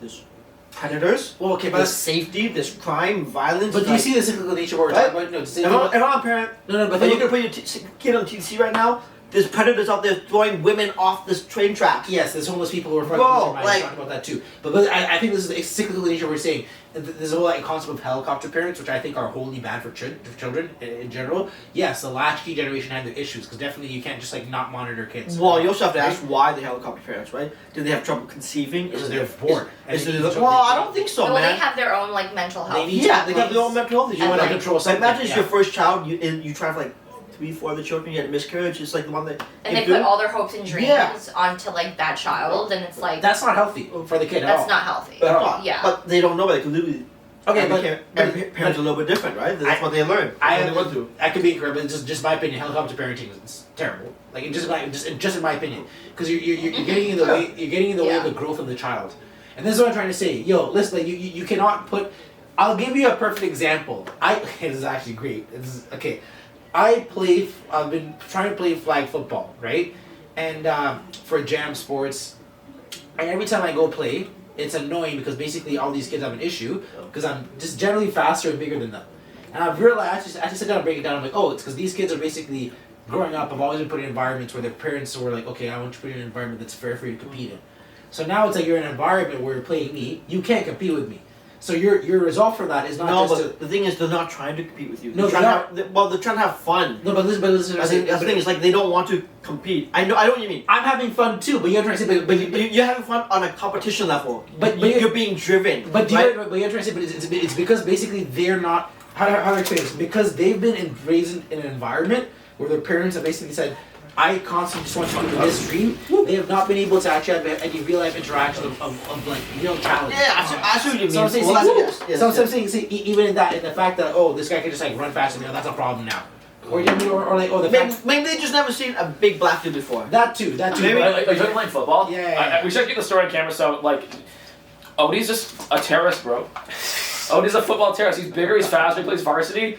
They're like, why is this guy playing so hard, man? He's playing like we're trying to win the damn cup out here. And Odie's like, I just can't help it, bro. I've been training that way for 10 years since I was in high school, bro. I can't turn this off. I'm just. I'm big. I'm black. I'm 3 times your fucking weight class. So I'm not dressed. So what we're saying, we're basically talking about the issue like helicopter parenting. Yeah. So basically, helicopter parents basically are always monitoring their kids. They always put them in environments where they can compete fairly, right?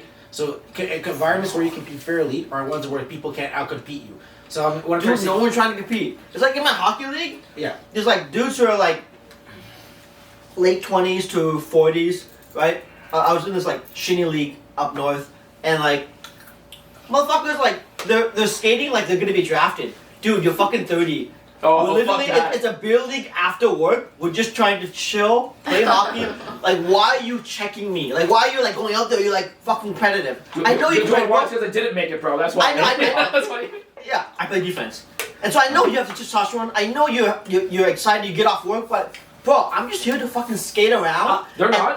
I know that's they're not. They're there because they didn't make it, bro. They want to whoop their ass. They want to feel like out. They want to feel the top dog. But that's not. They want to top G for 2 hours, I'm bro. trying to defend the net, and I got fucking Chad and Nathan coming at me like they're fucking like going for like they're going for the fucking draft. Like, dude, chill out, man. I'll give you a better example. So basically, like I'm covering this like one guy, right, and like he literally runs into me, right? He literally runs into me, right? And like I'm sizably bigger than him, so he falls down, right? And then he starts getting upset. And I'm like, bro, you ran into me. Like, what do you want? Like, what? You're upset because you know what I'm trying to say? It's like Odie's just pissed, and Odie's like 3 times as much weight class. He stands there. The guy runs into him, and the guy falls over, and he's like, "Yeah, bitch, what's up, man? You what's up, bitch?"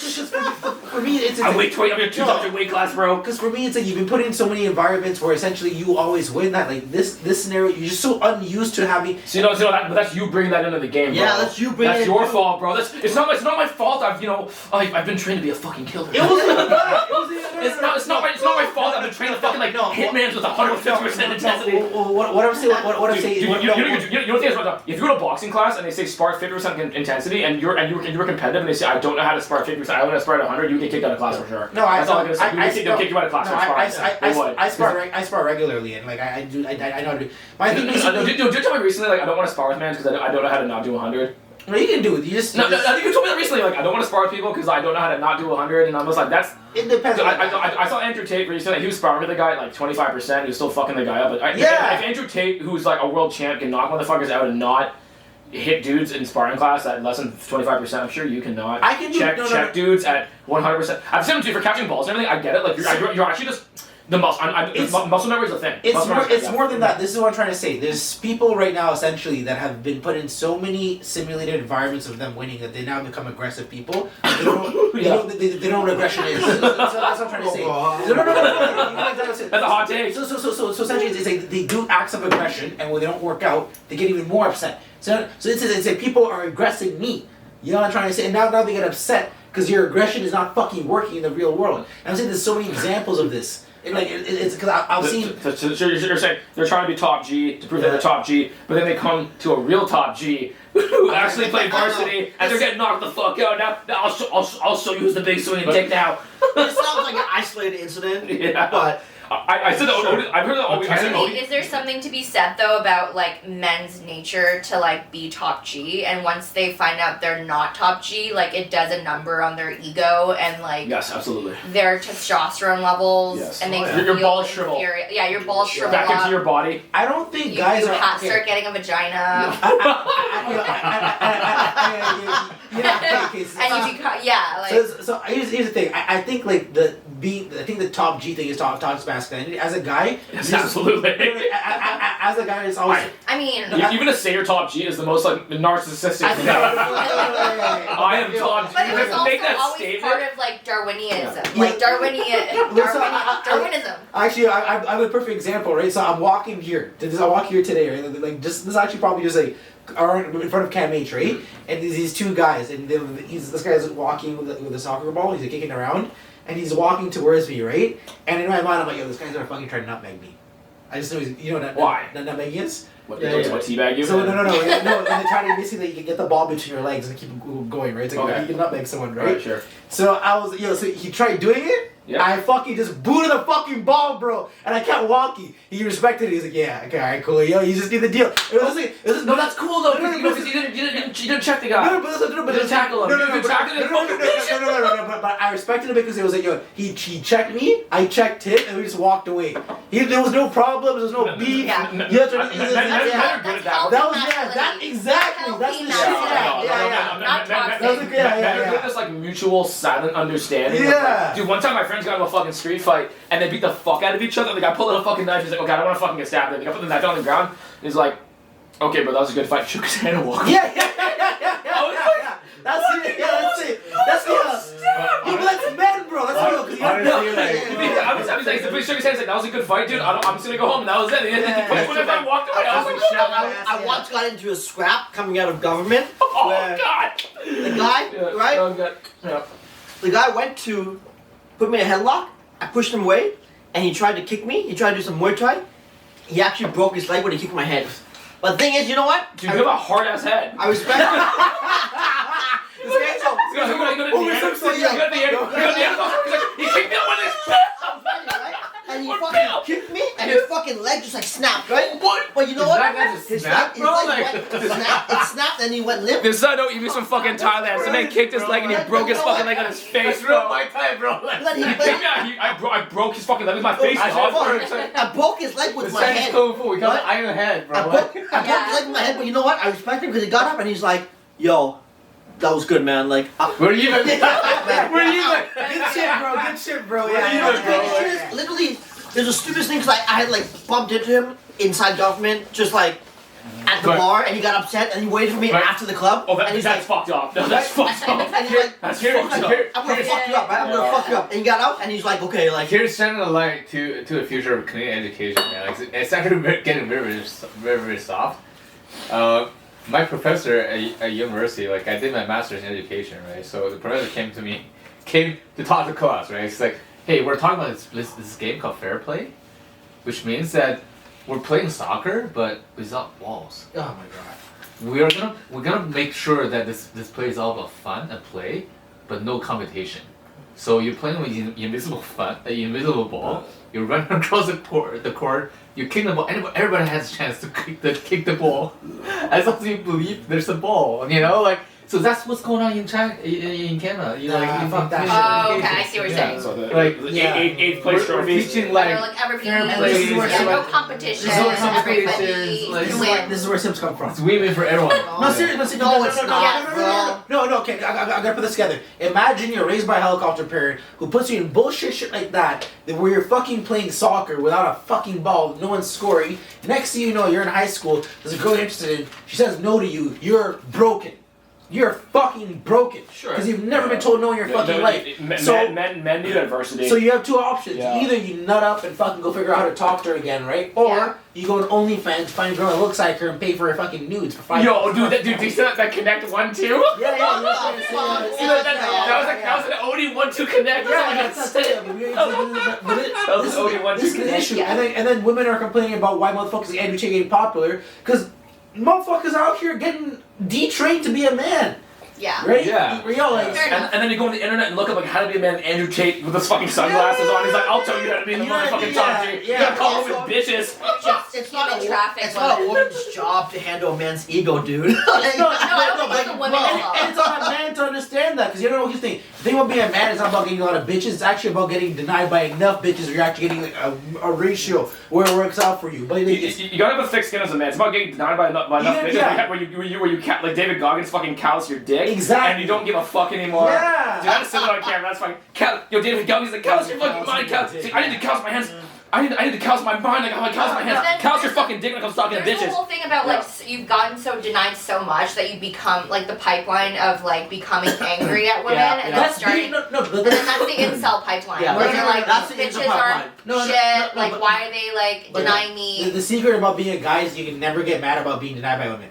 That's the secret about being a guy. Yeah. You can't get mad about. Here's the thing. That's your masterclass. I think you need to no, that's true. But I feel bad for incels because like the incel community, like there's a stat since online dating has started, the rise in incels has increased by like 50% since the start of online dating. And I feel bad for incels because if you're a guy out there and you're a sub 5 and you really look like shit and like literally you're so whack looking, but at the same time too, like I think black is kind of bullshit because I really do believe that like there are some nasty looking girls out there too, and if you're a sub 5 guy, there's some sub 5 girls who will have you and just be a nice guy, and it's not all about looks. Yes. And incels have body dysmorphia. That's a big one. They think, oh my jawline's not big enough. There goes a fuck about that. Man.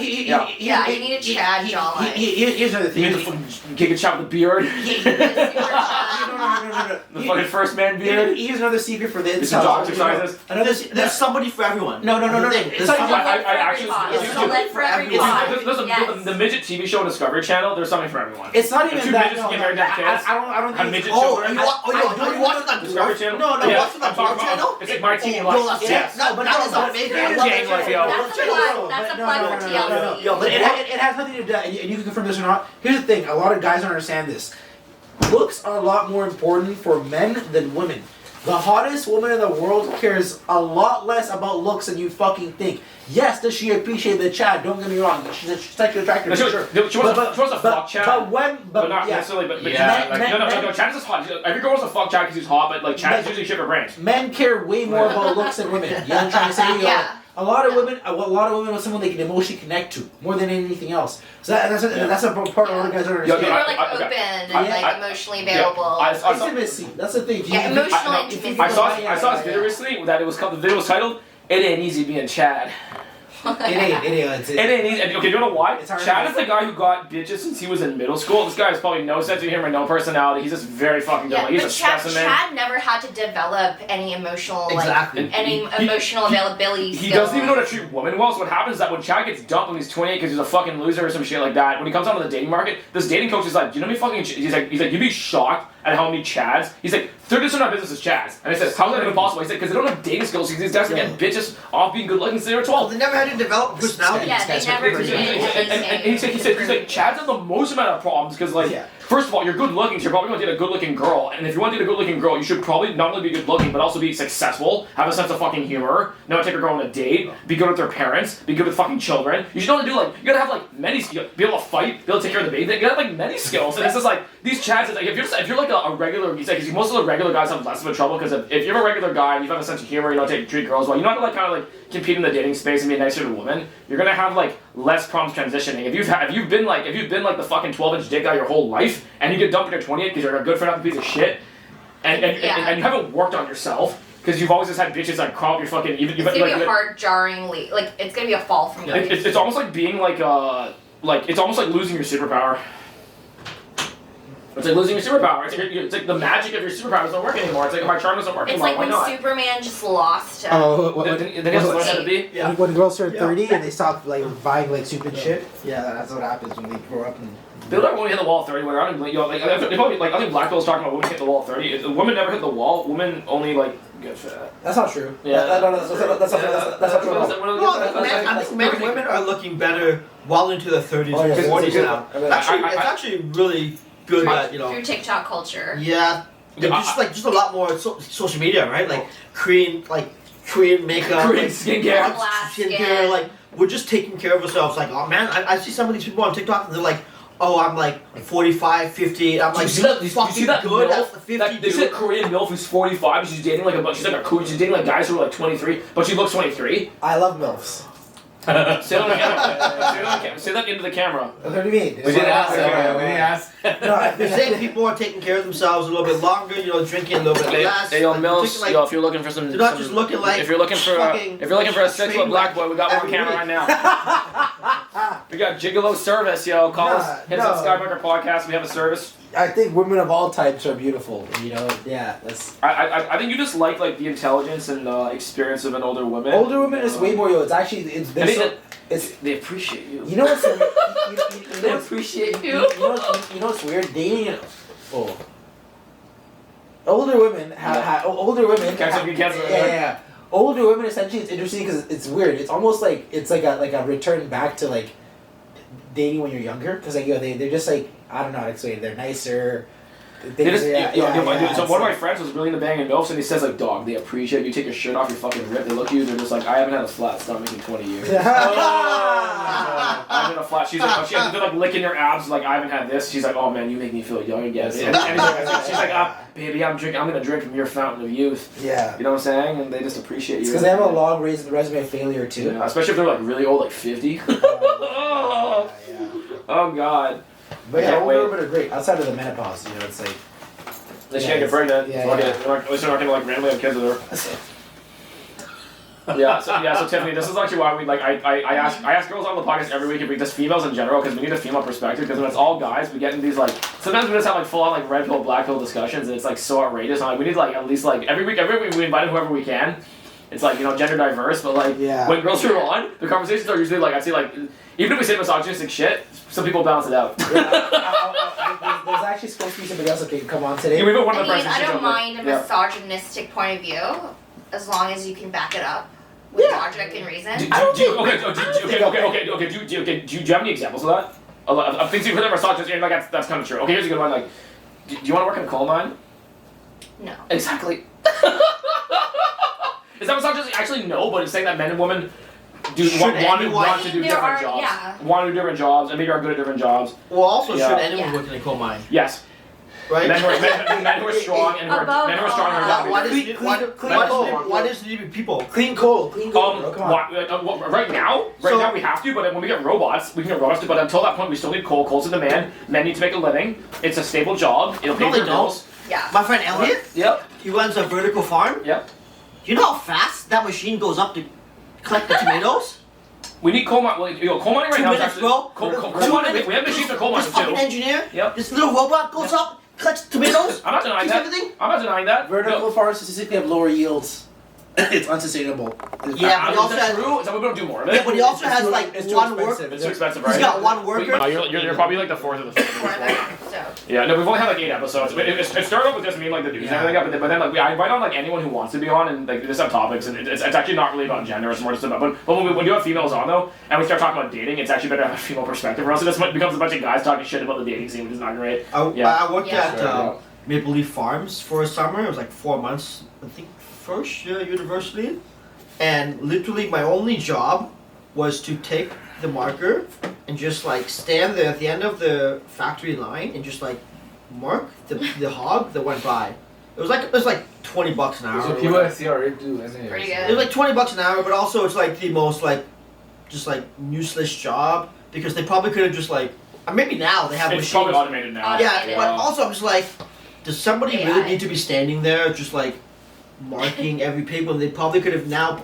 Hopefully now they have like sensors or machines, whatever. I'm just like, these jobs do not need to exist. But also know some dudes who like, dude, I know a dude who he started there when he was like grade 10, and he's still there like 15 years later, right? And like, you know, he's just like, that's his life, man. He's like, you know, some people they just want to think. They just want to think, right? So you never something funny about like racism and labor, right? Okay, so Egypt, right? You have the pyramids. It's like one of the greatest wonders of the world. Everyone's wondering how the fuck these pyramids were created. We know them. We know how they made the aliens. Yeah, but there's all these questions, right? Yeah, but you know where else there's pyramids? Where? South America. Yeah, in Mexico. No one asks how Mexicans created the pyramids. Like, they're Mexicans. They just work hard, bro. These motherfuckers. We know.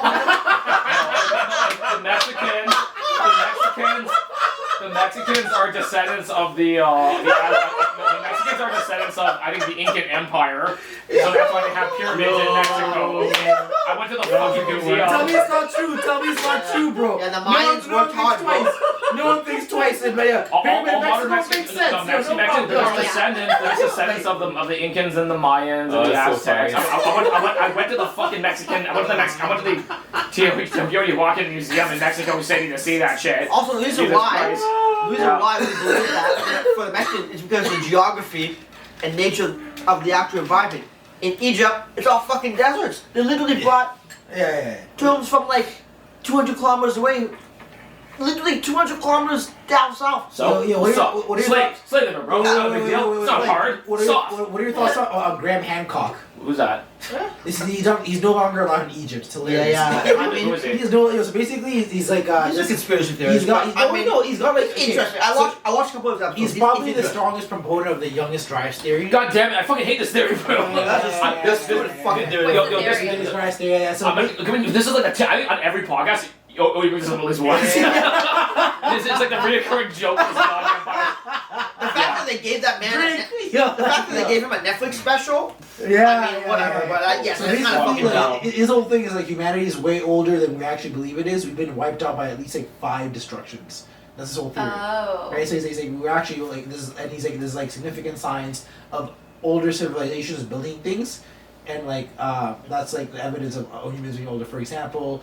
He talks about like it's like the Sphinx. And the body of the Sphinx is much older than the head, because the Egyptians rebuilt the head. The body's like thousands of years older, and shit like that. So he's like somebody else built it. And they don't know how the fuck that happened. You know what I mean? This guy actually talks about too. This is the last one. Atlantis is actually in Africa. Mauritania. But yeah, there's a bunch of things. It's interesting. You should definitely look into it. But basically, like a bunch of like people, like Egyptologists, hate him so much. Like, you're not allowed in Africa anymore. They feel like fuck you, bro. You are banned from the continent of Africa. Well, just Egypt. Just Egypt. You can go other places. Okay, I was about to say you're not in Morocco anymore. Egypt, yeah. Can you imagine getting banned from Egypt? Because I'll be real. Egypt's a pretty strict country. I would not be surprised if it's hard to get banned. They banned journalists from Egypt and shit. But it's funny because basically it's an Arab country at this point. Yeah, my friend tried to vlog there because she's like a travel vlogger. No filming there. You can't film. You can't film. No filming there. You still can't film there. I would probably get. I film everyone's shit. It's run by the Muslim Brotherhood, which is the opposite of fucking Al Qaeda. Okay, so like. Yes, it is. That's yes, right. yeah. So no, because one of the founders of Al Qaeda got arrested in Egypt. That's why. Yeah. And he was tortured there. His family was obviously for torture there. The scenario. Also, they're worried about another potential revolution Arab Spring. So I would too if I was a fucking subset of Al Qaeda. Yeah. Oh, like you see. Although Al Qaeda's not headquartered there though. They don't like have a. It's like a satellite office. Yeah, it's like. Al Qaeda satellite office. Al Qaeda Egypt. You'll say. Oh my god. Isn't it funny Al Qaeda has a Twitter account? No. That's definitely dude. KKK has a Twitter account. Is it like are they good or bad? Al Qaeda's definitely fucking evil. Definitely bad. Al Qaeda. It's like on the par with Taliban. Well, define good. I'll count the Taliban. Define good. Define yeah. Right now it's just called ISIS. Al Qaeda's actually like old. Like now it's just all called ISIS. Taliban. It's just called ISIS now. They're all ISIS. They're all liberal. Al Qaeda. To my understanding, Al Qaeda's old. Yeah. Al Qaeda's in Saudi Arabia. No, but they brought Taliban's in Afghanistan. It's like you know what Taliban means? It's like you know what student of the Quran. You didn't know that? This fucking makes like fuck. That's Taliban means. You know what jihad means? We're cutting this part out. No. You can say that on camera. You can say no. You can say that on camera. That's scared of like anything like related to. It's not Islamophobic. It's not Islamophobic. No, it's not Islamophobic. You know what, Tiffany, you're not getting cancelled. No, we've said, right episode 7, we've said way crazy. This guy has said obscenities. I love borderline degenerate shit on this game. Like, do you know the word jihad means? Isn't that holy word? Do you know the word jihad means? No. My struggle. Oh yeah. Do you know what Mein Kampf means? Mein Kampf! My struggle. No, jihad means my religious mission to fulfill my purpose in life. That's what jihad means. That's why people see jihad. That's what jihad is. It's like my mission to. Islam is a religion of peace. It's not. Yeah. No. There's religion and there's religious extremism. Dude, the KKK is like I think partially Christian. That's religious extremism. Dude, the following God is religious institution. No. The Taliban for the most part are drug dealers. Let's fucking be honest. That's the whole reason why. Yes. No. That's all you can go in Afghanistan. The most profitable thing going to Afghanistan because of the climate. They're geographically disadvantaged and also advantaged. Same with Colombia. That's look at the Falun Gong. They own the Epic Times in Shenyang. There's like a whole fucking triangle of like shitty. Yeah, can we just talk about the Shenyang propaganda? It's fucking propaganda. Okay, you know what? I'm gonna go watch. I'm gonna take a girl on a date to go watch Shenyang. What's Please Shen do Yun? that and also I'm record gonna it. check a girl. I'm gonna take you on a date. We're gonna watch a theater performance. I'm gonna take you on a fucking shit. I'm gonna vlog this shit. What is Shen Yun? Propaganda. They're just I'm basically down. women who've been trained since they were like 4 to like do like fabric dancing or like scarf dancing. So what I think it is, so what I think it is. Yeah, have you seen when I was in Beijing? I saw the Beijing acrobats. Have you seen that when you were there?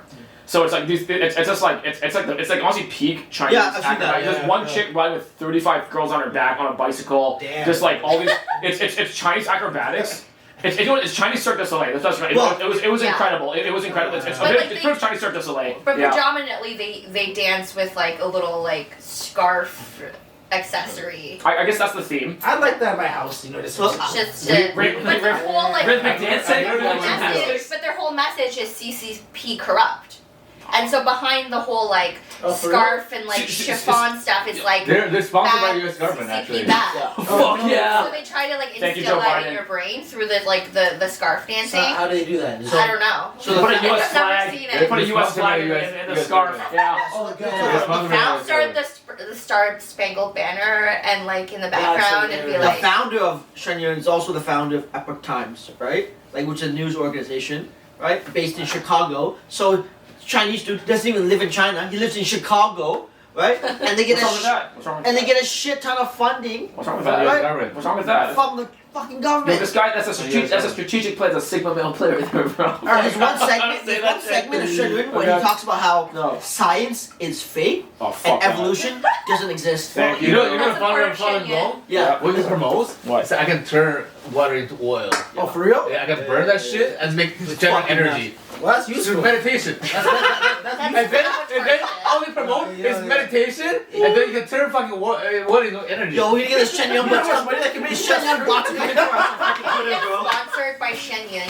Let's get it. We should try to get a sponsorship. I'm for down. Shen I'm Yun. down. I'm down. They would watch our content and tell us we're fucking. The only pieces of issue is shit. like, I can't. I'm on like watch lists of like the CIA. No, you're the not. Mossad, Dude, you're not that important. No, yeah, that's right. Yeah, You're not that important. I'm on Mossad's watch list. Every time for people sure. say, "Oh, you're You're not camera," like you know, like he was not fucking. No, what you are is you're probably on the I don't YouTube care, strike list. We're like- talking about Look, fucking man's right grandmas. on the fucking banner when you go to the website. Epoch Times. Shen Shen Yun. Yun right at the fucking top, bro. Yeah, What bro. did it say? Like There's a banner on the fucking news site. He owns both of them. Oh, He wow, owns that's them both, weird. man. I love arts and entertainment when it's also brainwashing you at the same time. That's where Marilyn Manson is amazing. yeah, shit yeah, is yeah, super. yeah. It's all about fun, man. art. No. The attention of people. Oh, the attention economy. The attention economy has always existed. The Isn't fucking that the most Roman media, Colosseum was attention economy. Yeah, I love the attention economy. Bread and wine for the peasants while the fucking empire's falling apart. You know the Chinese government. Chinese government. Like, the Confucian government functions most of the time until it becomes slightly corrupt. Then when it becomes corrupt, when it becomes too corrupt, the peasants will overthrow it, put someone... The Qing dynasty was started by a peasant. The guy who ran the Qing Emperor, the Qing Emperor was started as a peasant. They overthrew the fucking government, brought him to the top, and then he ran the country until his children grew up inside the palace walls with 55 concubines, have completely detached from reality because they don't have the same information transfer as we do now. 55 concubines? I think like 90 concubines. Yo, I want... That's the part that you're pissed off. Wait, get back to that part. I saw the Rewind, concubine. rewind, It's rewind. not a harem, like a harem of the concubines. They always had like like 50 or 60. I think it was like Ready typical to, like, 100. fuck. Yeah, Yeah, the Chinese know how to live, you know, yes. It wasn't about maintaining political control at that point in time, right? Because if you don't have that and you don't have a male, you're fucked. You gotta, It was Like, about we the need air. to maximize our odds. So we you need to gotta have have your like. bitches. You gotta have But the bitches were also very conniving. Like they would like have they would be like conniving to see like who's like top bitch Yeah. and like who can like usurp one or the other and to like get to the king's Yeah. attention so that they could be like the top like the So you can become emperor. 'cause you know as what's- empress. That's Because why. you know what's Yeah. funny? That's actually one thing I've always thought about with polygamy. It's like, having multiple wives is not exactly as... Because you're like, oh, it's great because I can have sex with multiple... But it's like, I have to manage multiple people now. This is terrible. Oh, no, you don't Yeah, manage. you You, need, like, you, an you just Excel have a, spreadsheet. you just have a garden of Yeah. concubines, and you just like fuck all these hoes to sleep every night. No, but you can't just say fuck like 10 girls, you know? No, I mean, there's they a didn't lot try. of girls You to gotta get do, through. you gotta do their family, like one has a bad relationship with their brother, the other one... Oh no, they don't bring that shit up. The concubine garden is like some like walled off like fancy land. You just come in, you fuck the hoes you like, you get some heirs out of it. All they give a fuck about is like, okay, pick the one that's potentially gonna be your heiress, and we're gonna have like the 16th concubine, and you have as many as possible. This is the thing, as a guy though, as much as guys think you're never just like fucking. If you're fucking a girl regularly, you're never just like it's not just like unemotional. You know her. You know I'm trying. You're like she's like It's hard just to unemotionally regularly be sexually attached to a woman. So you're always involved in her shit. I know, but you have 90 bitches, bro. That's like that's 360 days in the year. You can't do 90 bitches shit. It'll take you 3 months to fuck. It'll take you 3 months to fuck each bitch once. So you can fuck each bitch maximum like 3 times a year. 90 is like 90 days. Yeah, so that's 3 months. So it'll take you if you want to fuck each, if you want to dick down each, if you want to fucking fuck one to sleep. That's one fiscal quarter. That's all I need. So every quarter, so you can fuck each girl 4 times a year max. That's man, like the Emperor man. They don't have Viagra back in the day. They used to give them this opium so they could fuck longer. And come on, imagine you like it's like 1455 and you literally haven't seen your bitch in like 2 years because you're out at war. Oh god. Like you have 3 concubines, but like you don't even know one's dead, one's alive, and even one's like fertile. Like come on. One's fertile. Damn. Now I gotta get a new It's a new roster. You gotta establish a new roster. Yeah, once they're infertile. That's it. They might as well be dead. This is like the 16th century. You don't even know. Like yeah. Right. It's like the horse with broken legs. They're good as dead. Yeah. Supplement time. What? No, you're milk. That's all. Isn't it? What does that do? I'm gonna post on camera so people don't think sketched out. If you're drinking alcohol, it actually detoxes your liver. It stops your liver from absorbing the toxins. Oh, can I have some? You too, though? I didn't know this trick. No. It's a Chinese thing, isn't it? You wish it was. This is some white shit. This is some white voodoo shit. If you're drinking a lot of booze, so these things reduce hangovers, and I'm up to by 70%, and they stop you from feeling the toxicity of the calcium. They don't stop the calcium leach out of your bones, but they stop that toxic feeling that makes you being fucked up. Do you know who my favorite white woman is, though? What? The Crystal Lady. The who? Sure. Crystal Lady? Yeah. Crystal Lady? Crystal Lady. That's my favorite white woman. Crystal Lady. Like she has crystal ladies. She has crystals. Like she's into spirituality. I was gonna start buying crystals, but I need to tell myself to stop buying shit because I'm really obsessive when it comes to collecting things. And if I got into crystals can get pretty expensive, and they're quite beautiful. But like, I went to this one museum where they had it was a museum in Germany where the guy he had like I think it was like 500, maybe 1,000 of the most ridiculous. He ran a mining company, and he would just collect the most ridiculous specimens. And when he died, he just donated the entire thing to the museum. They were the most beautiful crystals I've ever seen in my. I want crystals just to give them white bitches. That's it. I kind of want to give my wife a ring. I'll kind of want to give my wife a ring, not of a fucking diamond, but like of a really crazy look. There's one crystal that looked like Oreo cookies, but it was iced out, and it was like, and it was still expensive. I'm like, that's like racks. That's like if I just got my that is a ring. That's kind of lit. Do you know a funny story? Yeah. So this is one thing I've said. Okay, when I'm actually ready to marry a woman, right? This is how I'll know when I marry her. Because the only way I'm getting a ring is that I'm actually going to go to Africa and get the fucking diamond. You know what I mean? I'm not going to buy it. I'm actually like a blood diamond? No. That's going to be your blood diamond. I'm going to go to fucking Africa. You're going to fucking mine it yourself with a fucking child in like fucking Ghana? That's how much I love the bitch. Yeah. You know what I'm trying to say? That's going to be an unethical diamond. Exactly. That's what that's going to show how much you love I'm going to walk in there. It's going to be like, my name is... People will die for the diamond. Exactly. Jamon's going to be there, bro. He's going to be, you're a good boy. You're a good boy. Mike Tyson. Yeah, exactly. It's gonna be I'm ready for that. But honestly, I swear to God, I respect that because that's the flex, man. Yeah. Have you met like a girl that you actually were like, I think you might be the one, and I might like think about marrying you? You just open a can of worms. Odie, he's the most like emo black guy I know. He's mad emo. I'm sure you have like. He's the most emo black guy. Look, like the smartest face. Like, oh man. I'm sure you've encountered a girl who you were like, oh, I think this might be it. I think I might see a future with her. Yeah, I've been broken. Yo, Tiffany, we've all been you're about to open the fucking can of worms. You want to get some Odie's ex-girlfriend stories? Oh, I've heard them. Do you want to get in this shit right now? You want to get in this shit right now? You know what? Honestly, I feel like I'm actually at an age now where I'm able to have this as a previous experience.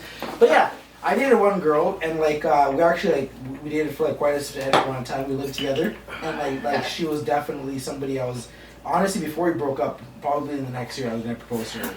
Wow. Some scotch. Yeah. So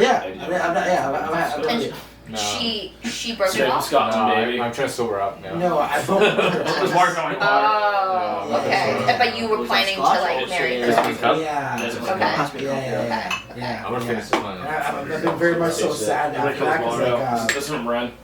I don't know, it's rough because like that was. Yeah, it's good shit. I think as a guy, Who's this? the interesting is that like Freud. girls get over breakups a lot easier than guys do. We're gonna Ren. For Suppose I guys, need to buy. I need to buy a it's nice just bottle sort of because this is not you cheap. sort It's of like get expensive over- shit. I think I Yo, feel like did that's you get back true. Like together? that's true. Yeah. Like I feel like there's always that for guys with the one girl. What happened Yeah. there? You're always like, Oh, that wasn't a kind of like I've read there. That's hung up on. Fucked up. That's how he fucked up. Yeah, I feel like that's a thing. Okay. Shit. Yeah. Okay. So there's that one girl, Yeah. which I totally So, respect. sometimes when I'm on this podcast and we're let's say with sometimes this is our personal group therapy. Sometimes Odie's relationship podcast gaming show. Mine too. I'm fucked up too. I have some bad stories with girls too. As You know, well. sometimes I wonder actually because this thing. So I've looked into like the analytics of like my podcast. I haven't seen this one per se, but there's always like it doesn't matter. But the thing is, it's like You know, I posted your shit on TikTok. you know how pissed that. You know, metrics on TikTok are 4, 5, 6 times higher than Instagram. That's hilarious. Do you know that? Oh, and we have some videos on TikTok with over 1,000 fucking hits on them. That's all you talking bare shit. My thing is, Wait, you guys are like viral on TikTok? Not viral. The engagement on TikTok is just way higher because it's TikTok. Oh, because the algorithm. On Instagram we get like maybe like I don't know, like we're good if we get like 150 views. On TikTok you can go over 1,000 easily. Yeah. And then more ratchet, the more gross it is, the better. yeah. The better.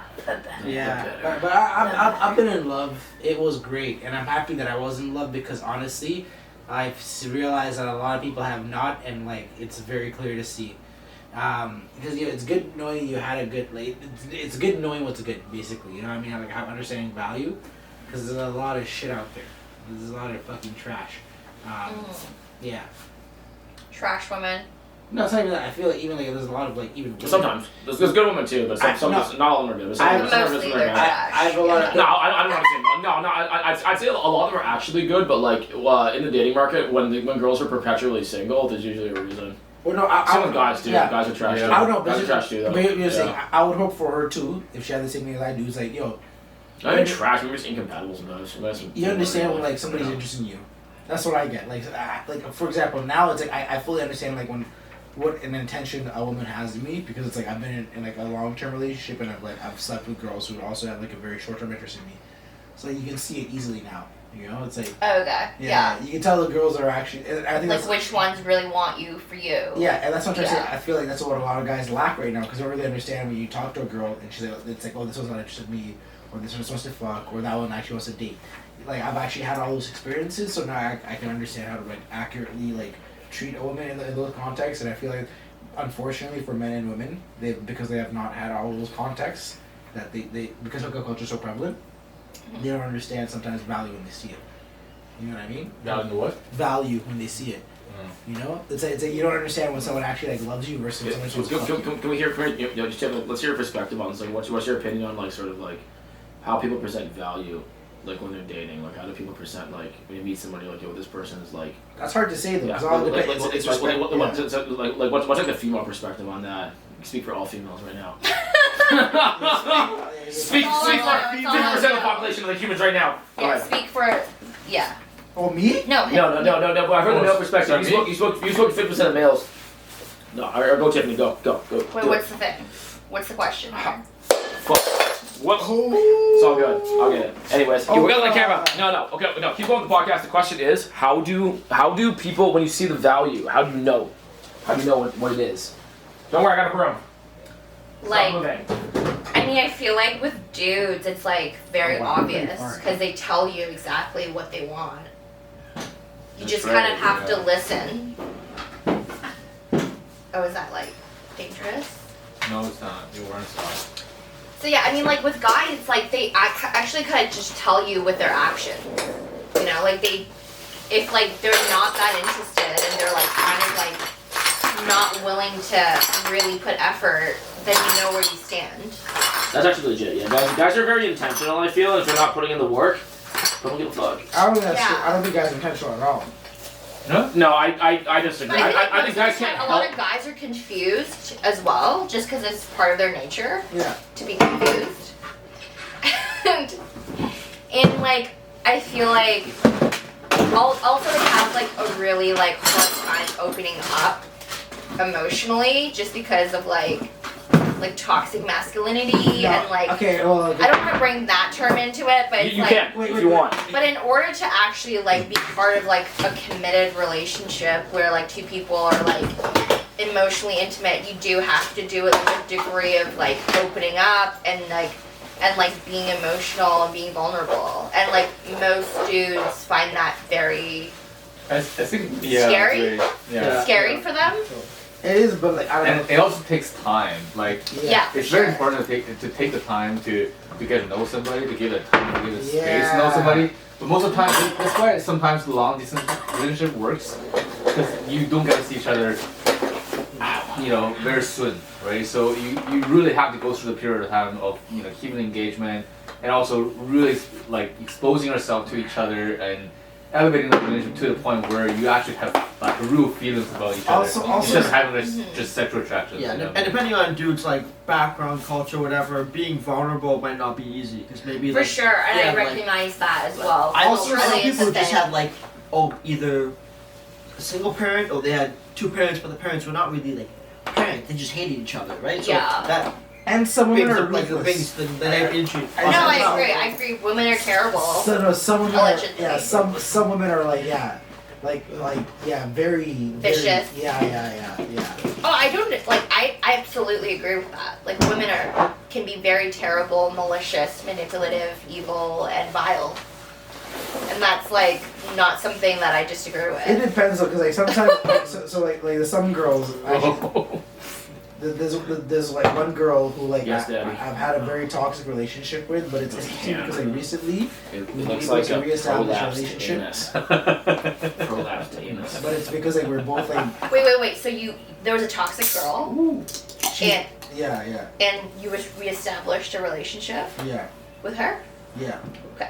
Toxic girls are fun, man. Best sex ever. She's well like Yeah, I like toxic girls. I'm very much so You mean it? These guys just quietly laughing at like, yeah, this guy does. They're like, yeah. Yeah, they're like, Yeah. yeah, I've seen that. This yeah guy's not good about that. So you went back to the toxic girl, yeah. and then what happened? Then you break up, man. Honestly, like this is what happens. Like, Well, you what's had really toxic, good bro? sex Like for that's like what a few happens. weeks. You had like amazing sex for a few weeks, and you That's realize right, you're way yeah. too toxic to be in my life, because like I'm actually like depressed. Because you know how toxic, like how this whole thing came to be, like you don't like her enough. You just want to like have sex with her, or she just want to have sex with you. Like that becomes toxic because eventually you both you guys know that there's no commitment to it. It's actually the opposite. If anything, I like her too much. Oh, For what? Oh, plot twist. How do you Simping on your feel pimpin'. Huh? How do you like Simping on your pimpin'. Because basically, usually, okay, so yeah, that's the thing. This is the one girl I actually do simp over. The what? Because it basically Slacking on your Simp neck. over. the dynamic we have is that she knows I'm the one girl that like she I'm the one boy. She knows that she's the one girl. She can bend me over and she enjoys doing it.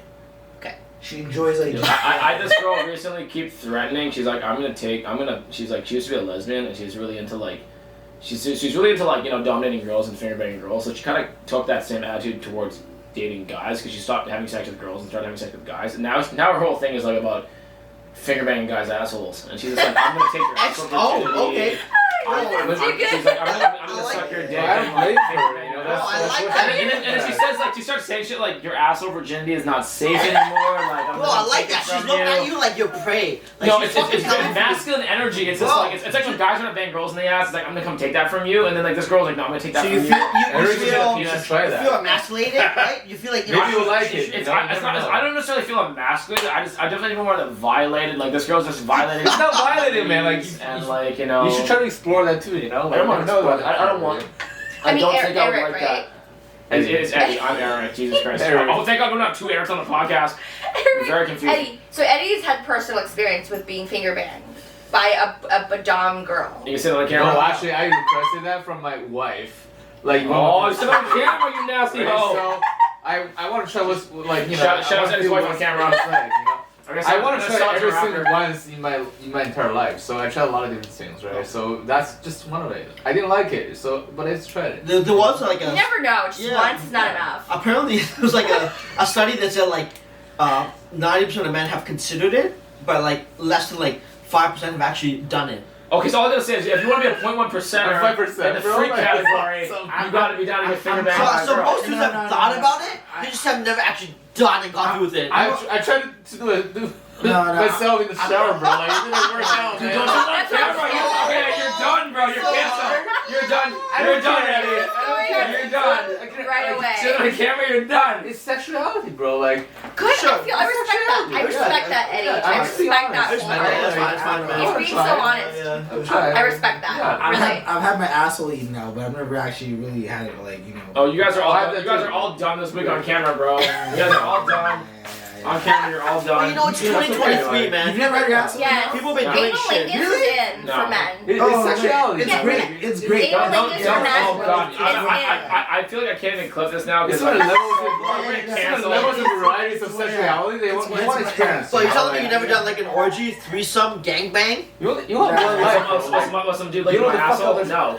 Absolutely not. YOLO to your asshole, bro. Like straight out, bro. Yeah. But Your asshole will ultimately, be isn't there blessed. isn't your prostate like the most erogenous zone for men? Like Yes. the thing in the back of your asshole is like the G spot for women equivalent, and you do want that. So I heard meth is actually more effective than smoking weed. So maybe I should, but it doesn't mean I smoke meth. Okay, that's all I gotta say. I have heard that from my gay friends. They said that like yes, like The prostate- Yeah, the prostate is like. It's like a really a big bang. Sure, but It's your yeah, but like G-spot. just because something is much more extreme, just as crack is more pleasure than smoking cigarettes, I'm not gonna start smoking crack because it's like mad pleasurable. I'm okay just with my asshole being out. That's fine. I'll stop there. I'm not sure about that. I've heard some girls they just don't want any kind of wetness around their booty hole. Really? Oh, I ate asshole too. No problem. A lot of guys will eat asshole. I A lot of guys eat asshole like, because like Depends you on the girl, know. yeah. It depends. If she's like a really You're super pristine, bro. Like if she's pristine, to the like- point where her like poop hole's pristine, it's like you are so pristine, your poop hole's But- pristine, but- or if she's just a violator. But you know what? If I'm sipping over her, I'm like, yo, I eat her shit, bro. Like oh god, don't sit on the camera. I'm gonna put that on camera. If I eat your ass, I probably love you though. That's the thing though. You know what I mean? You better. I hope you're not giving that to every Or you girl could be ask really you. fucking high. Nah, no, not just high, bro. Like, If I'm not into a girl, I don't even fucking eat her out. Actually, I'll tell you, there's a lot of scenarios where if I don't, there's a lot of girls that marry and kiss. Yo, all I gotta say though is you're a professional man whore, and that's actually why you're my friend. Because like alright, Skybunker podcast, we're still fucking going. This is a good show so far. We're getting some good content. Yeah, so Tiffany, you can see sort of the format of our podcast. It's kind of a casual conversation. So it's I think it's actually like I'd say our podcast is maybe like honestly at this point now it's 70% geopolitics, but like we get It really has been. no, but geopolitics are good though because it's a topic that like it's an endless topic, like and, you know, and, Yeah, and it's a good topic. if my cousin was on here, he's a geopolitics expert, I would say. So like with him, like he'll when he's on, I don't even need to use Google because he'll actually fact check things for me. Like he reads 7 newspapers a day, fact checks all of them, and aren't these vape just amazing? Dude, yesterday, I bought 2 vapes for myself because like this is so cracked out. I bought the Elf Bar and I'm like, this isn't as icy as the guava vape. This sounds fucked up. I might have to go back and spend What another does this $40 to buy actually do another. for you though? Have you not tried this? I did, but like, what does it do for you? Timmy, go walk on my balcony for 2 seconds. Go walk on the balcony. Let's go walk on the balcony. Come join it. I do it. Oh, walk on the balcony. Hit Okay. the vape on the balcony. Let's open the door. Walk right out. I'm walking out with you, fuck. Let's all go out. Oh, you got some glass underneath there. Okay, I'll pick it up. 0 break.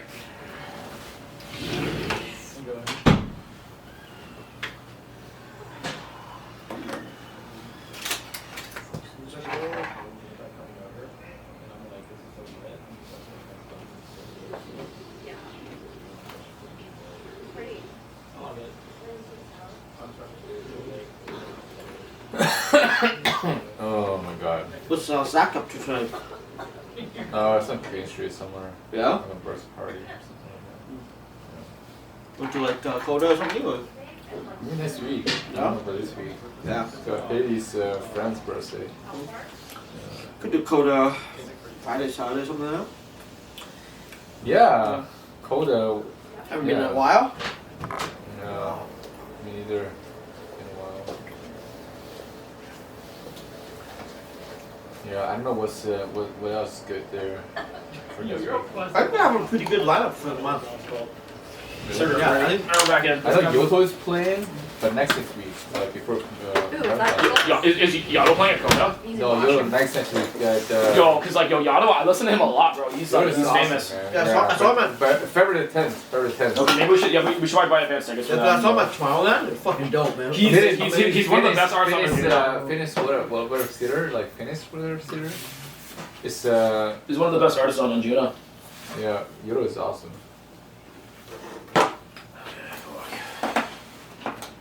Goddamn fucking forever now. Okay.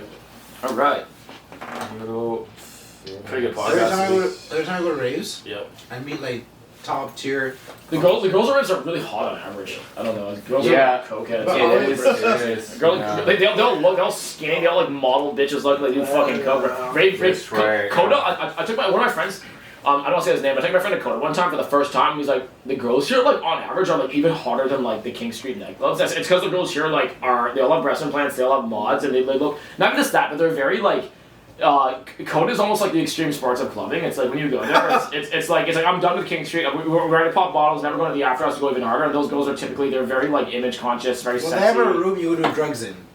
That as well too, yeah. They have a coke room in Coda. Yeah, no, they don't have a coke room there. No. I mean, Coda does No. not have that room. In no, the I mean corner. people just do Dude, drugs I've openly. been there like They I've been there just do 60 it openly. times. They never have And a they go to coke the bathroom or they do it like the. Hey, Yeah, Coda the- does not have that room. The random in the corner. No, right? no, that's That's just the bar. That's Oh, vertical. that is. Oh, Vertigo. Oh, yeah, the dungeon in the back. That's Vertigo. That's like Germany level, bro. Yeah. Vertigo. That's like yeah. Germany level. Yeah. Fucking coke Yeah, into the Vertigo. corner. Vertigo's crazy. Where Yeah. is that comfort zone? Yeah. It's not Coda. Man, I used to like date this like a Jordanian girl, and like she used to like be super into that.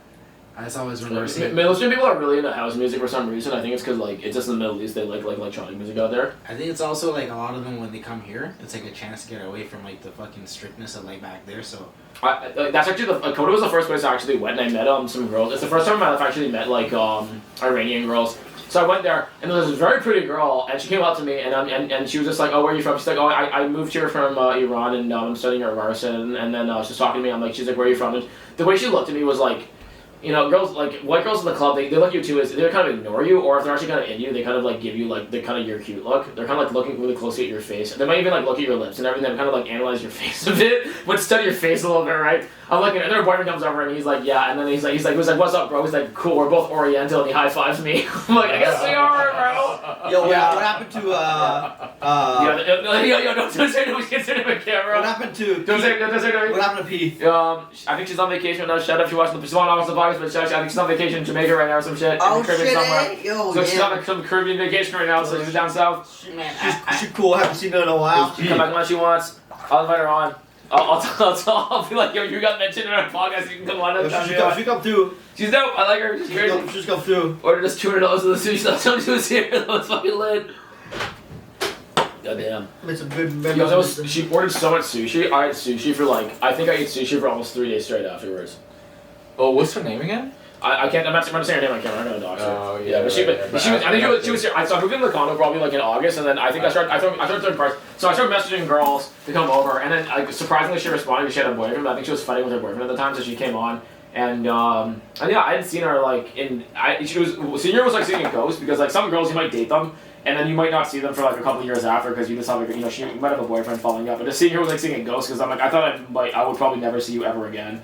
You know, so senior in person was like, fuck, this is crazy to actually see you because you're like a ghost in my memory at this point. is this your? Shh, don't say her name. Don't say her name. We're gonna dox this bitch. Okay. We don't know who she is, but just. I think you guys were all there for that party. That was great. That's well, the worst. she was cool though. She was good. She gave everyone fucking massages for 2 hours. It was fucking ridiculous. The worst thing about knowing, like, dating a girl, not even just dating, the worst thing about, like, dating, like, actually being very involved with a girl that's, like, very publicly, like, available. I wouldn't say she's public. She's on private, but she's just very, She posts, I think, she has dope photos. She has good photos. That's all I gotta say. It's just the worst. Her marketing is good. Yeah, her marketing and her editing is good. Editing in terms of, like, editing the best photos and, like, making yourself... I'll say this, though. Actually, this is one thing I'll say. Never date a personal trainer. Why not? It's just, if you're not in that industry, it's just not something you want to do to yourself. So I got a couple of friends who are personal trainers. Weird and cryptic, but sure. I got a couple of friends who are personal trainers, and they're pretty shredded. You know, when you're down to 8% body fat as a guy, and you're good looking, and you're posting a lot of shirtless pics, and you're being like essentially a fucking whore. So Odie, honestly, you should do it. You should get yourself back down to like 10% body fat, and then start posting mad shirtless fucking pics.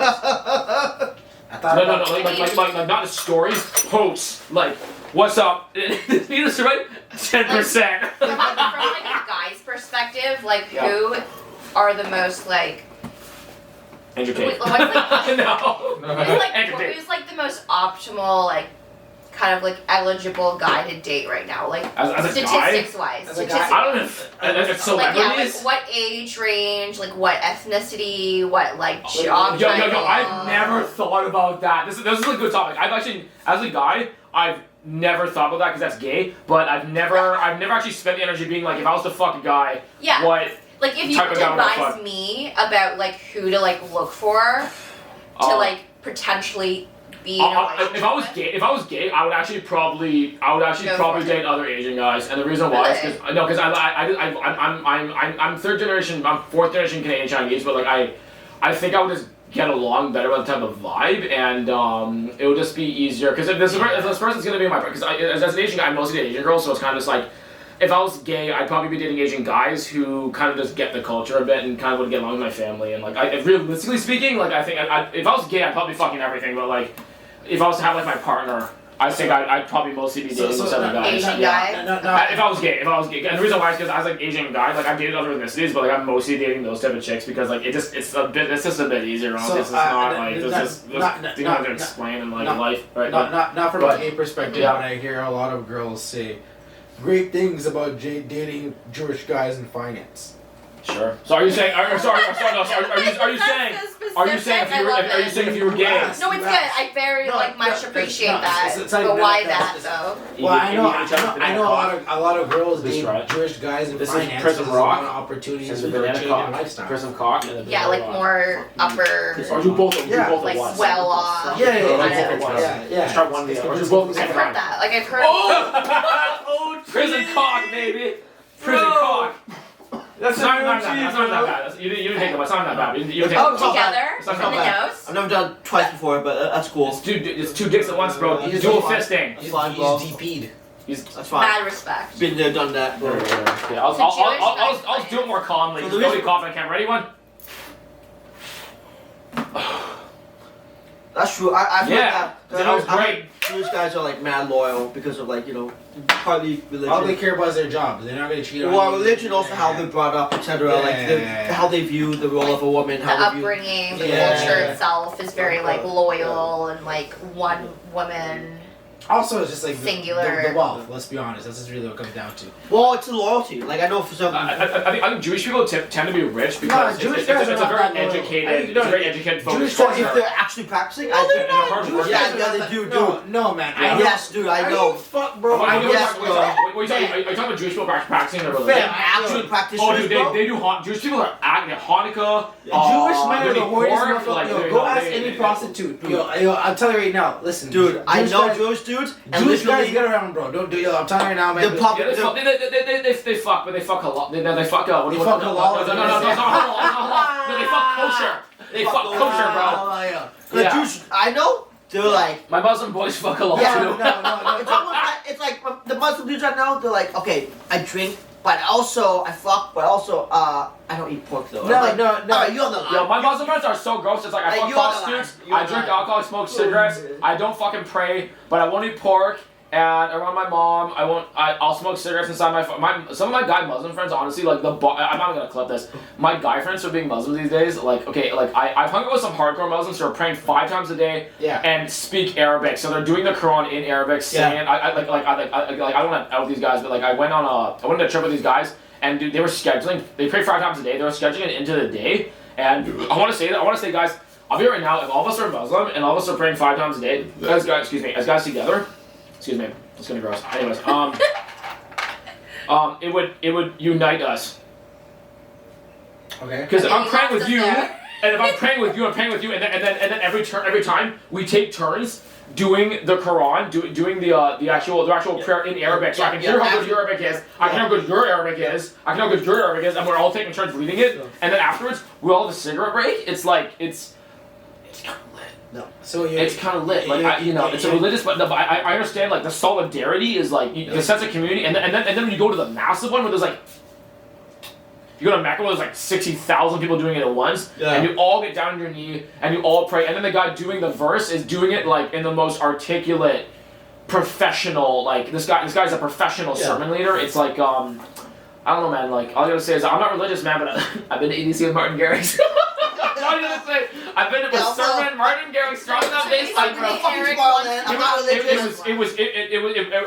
made me want to cry. I was like, this is what it means to be like unified with humans on a cosmic scale with like a philosophical boundary. You know, like I really do say to a lot of people that like sort of like music is my religion. So to have like a sermon, whoever the sermon might be a 25-year-old kid from the Netherlands who wrote something that resonated with like 8 billion people, the most religious and to lead that is like a privilege. The most religious shit I've seen was like people singing at EDC to like bass and like drum and bass, and I'm like it's probably not drum and bass. It's fucking like sunrise, right? Listen to like fucking Slander, whatever, and I'm like, yo. This is a fucking cult, man. It's a cult. But also, it's kind of wild. You feel this collective energy. You know, I never felt anything like that in my entire life, bro. I never felt that in time. It's like people are like, it's beyond words. But that's what I love the most about festivals, though, in general. Because I'm not gonna lie, I went to fucking Boots in the Hearts, right? It was probably dope as fuck. Shania Twain, right? Yeah, it was probably dope as fuck. I am not a country fan, but I am a fan of Shania Twain. I don't know why, but I just I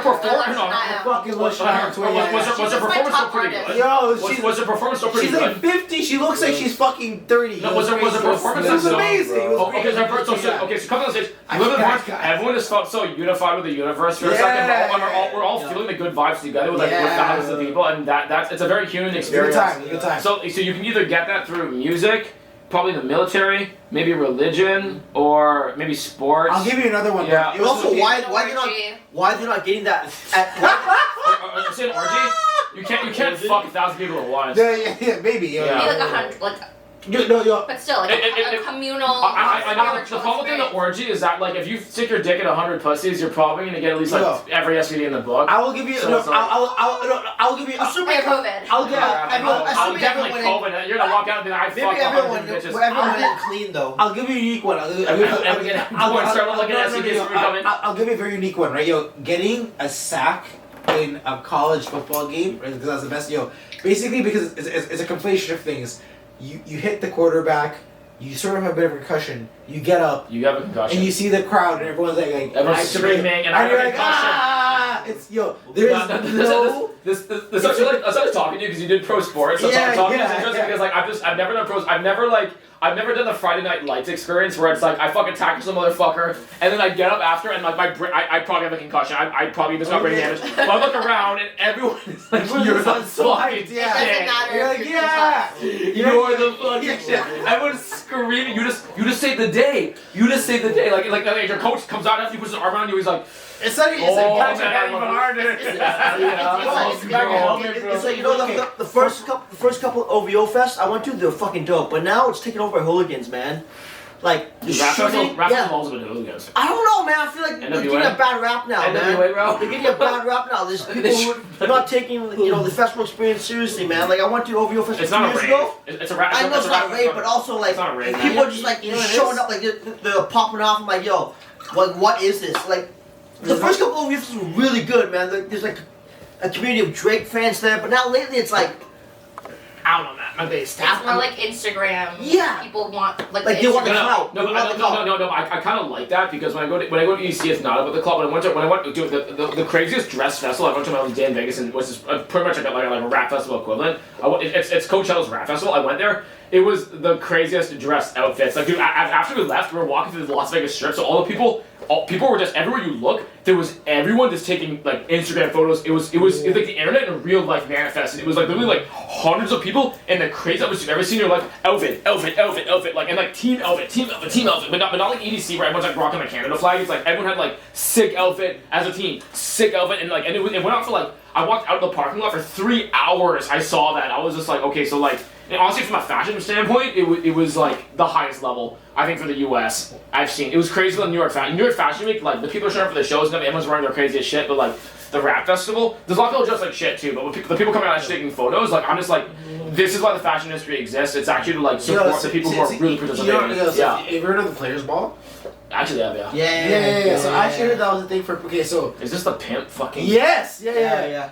Yo, we should go to this. Yeah, I'm down. How much is it? How much is it? We should actually. This, I think this would be great. We should all get mink coats. No, but you gotta. This would be the most ridiculous shit to go to. Would this be like a one-time experience? You gotta drop bare money because here's my opinion. How much is it? The Players Ball should be like the fashion fucking like it should be like the fashion pimp fashion. Fashion week of Atlanta. You know what I'm trying to say? Because basically it's like yo, these guys are all pulling up and like they're the best. These are pimps. Yeah. So you just pour wine into your White Claw. I just kind of want the Centauri whiskey. Oh, that's gangsta as fuck. Alright, there you go. Yeah. Do you want some soda water with that, or you just want straight Centauri? You gotta pull up with like a $10,000 suit though. Oh, is that? Ew, what is it? It's just like a Japanese whiskey. Oh, it's Japanese. That's like good shit. Nice. You can like It's legit, man. you can drink it straight, or you can have like a little bit of soda water. It's actually really Do good. you have ice? Yeah. Ice. Yeah, I'll give you a bigger cup. 1 second. I'll bring your sister in there. Keep talking. Game of store rolling, guys. So anyhow, yeah, the Players Ball. I think honestly that should be like Fashion Week Atlanta because honestly you guys are pulling up in their top like the top fucking like suits. I don't know. Maybe I'm over elaborating the Players Ball. Like rappers and like NBA players. These are pimps. Pimps. These are okay. pimps. Just pimps. Straight up pimps. Yeah. Hot. The solicitors of sex work. Alright. Dude. Yeah. Easy, bro. Cashier. Yeah, man. Back to the way. Yo, it's good to see you, eh? Yeah, same Man, here, it's a long brother. time no see, man. Yeah. Next. Oh, that's high shape, bro. Alright, brother. Yeah. Catch you later, bro. You want, Yeah, are we man. going to Dakota next week or what? Yeah, definitely. Saturday, man. Friday, Something- Yeah, man, we got yo. Yeah, let's do something. Eric? Hardy, bro. Oh, just in the washroom, probably. Anyhow, we talking about pimps. Pimps, yeah. You know what's actually hilarious? The best strip club in North America is actually Niagara Falls. No way. Yes. Which one? Sundowners. Oh, it's alright. It's alright, yeah. Sundowners? right, yeah. The Sundowners? I like Sundowners, it's It's the alright. best strip club in fucking North America. No, I think Atlantis is better. Cafe Atlantis is pretty Oh, solid. Atlantis is better. Where's that one? This is like, yeah. I think it's better. I like the diversity there. There's a little bit more. We have personal references there, so I You want a yeah. banana That's home field. Do you want a banana popsicle? No, I'm okay. I'm good. You want a banana popsicle? No, wait. Also, the last time I was at Sundowners, I spent literally a whole Bitcoin. I was there for like Oh, 9 hours. Okay, I'm not gonna ask what you paid for that Bitcoin. Like, This guy said I whoa. spent. Oh, actually, the last time, we were at Sundowners. Remember me, you, Sega? Oh, yeah. Holy shit. Sundown is awesome, man. This guy said I spent a whole Bitcoin. At what price? You know what I mean? Like, Let's just say 5 figures, and it was bad, and it was great. Yo, our friend went. He went to the cleaners, man. He was there for like. He went into a room. He didn't come out for an hour. yeah. Yo, delete that. Yo, thank you for coming, bro. Okay. Yeah. Good rest of the time, Michelle. You look for me and Let's go out next week. Yeah, do a little Yeah, call. you're in bed by 10, so today is way past my bedtime. Yeah. Having kids, it's all good. You have kids? Yes, baby. Yeah. Baby girl. Great. He's setting a good example though, because like if I have at least one friend who's a parent, it makes me be like, okay, maybe like one day I'll stop being a degenerate. No. I don't know about that, bro. I don't know about that, Eric. You're like you should get a tattoo like You know what? Like, no kids, yo, single income, no fucking kids, like sick right here, like. I don't know if Eddie's the example, man. We're all degenerates still, man. Eddie's your example. Yeah, he's He's not our the example. I'm We're still trying, degenerates, man. I'm trying. We're still going I know out on tomorrow like I will Thursday be. getting fucked up. You know what? Yeah. At one point we'll get some girl pregnant. And You know what? I don't want to, I'm not gonna lie. No, I'm not gonna joke because that's actually fucking true. At one point in time, so this can get knocked up, and I'm gonna be like, God damn it, like. I'm just I guess I'm getting married now, shotgun wedding, and then my baby's gonna come out and I'm gonna look at my fucking 0-year-old daughter. I'm gonna be like, well, welcome to Earth. But yeah. you're saying you never got a girl pregnant? Like, Never. that can't be true. Never. I've never had a Nah, pregnant. From your whole journey. you Okay, never- I think Odie maybe has. I know I haven't All right. personally. No, All right, no, see no. you. Just threw Odie under the bus. No, Never, man. I spent Check shit. We're safe out here, man. No. I have this thing where basically like I don't actually like come in girls. Good for you. Yeah, that's good. I have to like have an emotional relationship with you if that's gonna happen. That's good for you, bro. Otherwise, I'm random yeah. bitches and shit. So you're more like the pull-out? But there are some. Or you're like Team pull-up. Team pull-up. Yes. Say yes on camera. Yes. Yeah. Yes. Oh, just listen to me. Yeah. I just directed Odie right there. Odie, say yes on camera right now. Yes. Yes, Eric. No. But there's definitely some girls that like I definitely wouldn't mind getting pregnant. Don't say that. What do you mean? Don't say that. I get some girls pregnant. Don't say that. Why? Stop saying that. Why? You're incriminating yourself. No. Did someone eat half a pickle and put it back in the fucking thing? Ass Fucking hoe. How you half pickle, bro? No, I'm tripping. I'm just tripping. No, but some girls who fully know that like I want to get them pregnant and like they're not against it. Anybody want old fashioned? You're not having a fucking. You're not being a fucking daddy now, bro. You're not getting a girl pregnant, dude. Oh, not right now for sure. But there's some girls that like we're like both equally toxic enough to like consider it. I got two brothers. They're probably lining up to be daddies, and I can tell you, man, like the level of like just like philosophical adjustment to become a daddy. Okay, well, at the same time, I don't want to say that's true because there are so many people out there who are like, fucking, they just get some girl pregnant and then you're forced to become a daddy. Yeah. But like, if you're gonna plan to Planned Parenthood, if you're gonna plan to become a fucking daddy, you have to. Some people don't even plan to be daddies because they don't need to because they're already so daddy level already. They're already ready to become a daddy. They're not partying, they're not drinking, they're not swearing. They're very Christian about shit, keeping it real.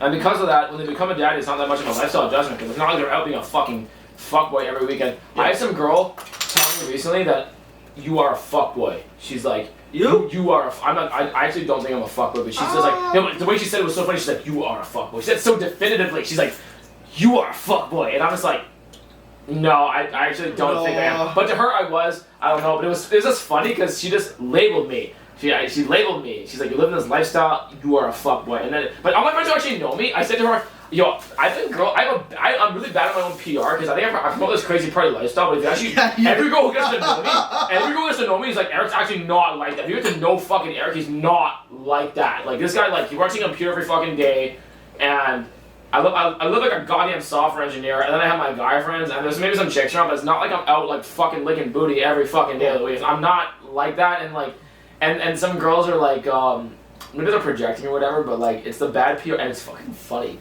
to me because that means my PR is working on them. For you to even think that I'm actually like that, because if you actually saw me, if you were just to record me on a camera every day, I'm like waking up in that motherfucking bedroom, going to that fucking office, working my computer for fucking 16 hours, go back to the bed and sleep. So where's the booty licking going on? I think honestly, I'm a hardworking guy out here. So it's interesting because I sort of get the same thing. A lot of women. No, you're actually bad, and that's why you're labeled. I'm not yeah, that's why you're bad. I'm not bad. You're actually bad. Fuckboy. How? Dude, okay, I don't want to say this on camera right now, but all I'm gonna say that you are a textbook Tyrone. Yeah. Okay? What do you mean? You are a textbook Tyrone, bro. 6 bus ran a poll. Textbook Tyrone. You would 100% vote to fuck. I ran a poll the other day if I'm toxic, and I only got. No, you're not toxic, but like, no. All I'm gonna say though is that like, all I can say though is that like, honestly, like, I think if I had a porn company, you might be like one of my best performers. Like, you might be That's like, hilarious. you might be like one of my king pipe players. I'd be like, we have like a porn star. We have like Riley Rita, Sasha Grey. I'm like, oh man, we got some good talent. I gotta call Odie, man. Odie's like, he's just gonna deliver, and like, he's just very reliable, and like, I can rely on that guy to fucking lay the pipe on these fucking hoes this week, and like, you know, like, see, I feel okay, we're good. No decision making required. You know, like, this is fucking ignorant as fuck. You know, I feel bad because I've had some women in my life, and like they've legitimately called me a whore, and I'm like, I'm not a whore. You are a whore. I'm not. You are a whore. No. But you're a non-toxic whore. That's why it's funny. Because you're a good guy, but bitches like you, and no guy's gonna say no to some sexy pussy. Like, honestly, no guy who's single is gonna say no to sexy pussy ever. I think you get sexy pussy thrown at you. You say yes. Any guy will do the same. Thing. And if they say they want, they're full of shit. And I don't even want to call you a whore. I think you're just like, I always call you sex positive, bro. After going to Berlin, I would just call you sex positive. That's worse than After horror. going to Berlin. No, it's not. No, that's not. No. After going to Berlin, I would just call you sex positive. No, sex positive just means that like you don't like think it's wrong to like. Sex is not some sinful, shameful thing to be ashamed of. Sex is like a beautiful. It's like almost like the Brazilian view on it. Like sex is a beautiful part of human life. That's how you were fucking made. You were made through people fucking. And like people out fucking is like good for the population and good for society, and that's part of like one of the great joys of human life. And like and men are out fucking, like you're actually gonna doing something good for society out here. It's not like some sin. It's not like you're fucking violating somebody. It's like, you know, everyone's just having a great time, and like it's the same thing as like everyone out fucking, I don't know, in a nightclub with amazing music dancing, except everyone's with dicks out fucking hoes. You know what I'm saying? Yeah. That's Nothing wrong with that, you know. And So did you like participate in those sex in Berlin? activities in Berlin? Yeah. No.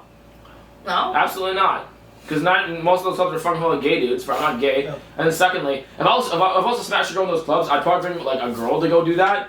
And even then, I don't think I would actually fuck her in the club because the club is so dirty. The services are so dirty. Maybe I'll like finger bang a bitch in the club or like, I don't know, like make out with her or something in front of everyone. But like, I don't think I'd actually want to smash a girl in those clubs because it's so dirty. It's like the services. It's like, how many people have fuck on this couch? This couch is crusty. I assume they clean a lot though. They do. You think they would? They probably try to, but the mileage that couch is getting is. Yeah, I saw a lot of cleaners there. I saw people just like, you know. But you can't suck chlamydia out of a couch. The couch was so dirty. The couch has chlamydia at that point. The couch was so dirty. I sat on the table next to it just to not be sitting on the couch. But chlamydia is just like 4 pills and it's fixed. You know, that's all it is. It's. Sound. Thanks for doxing yourself. You weren't there when we got into that conversation about the chlamydia office being like a model casting, off-duty model casting. Oh yeah. That was fucking. Camera back on, go. All right. Anyways, so we're just talking about like podcasting and I don't know. Yeah, when you have like kind of boring people on, it's like you might get like maybe 90 minutes. People start running the topic and shit, or people are shy or afraid to get canceled. And yeah, people who are just down to talk shit. You can run. The longest podcast we ever had was 5 hours long. We can talk about it. So okay, I'm drunk enough to like elaborate on things. Oh god, here we go. No. When it was wasted, we get the best content, the most ratchet stories. So there was passive whiskey. There was actually supposed to be some. That's not. You can kill it if you want. There was supposed to be another guest to come on. I don't know if she's gonna come on. So maybe she will at some point or not. But it's well, she knows this. The only girl that's capable of bending me over. Toxic one. Yeah. That was one of those people that was supposed to come on the podcast. Yeah.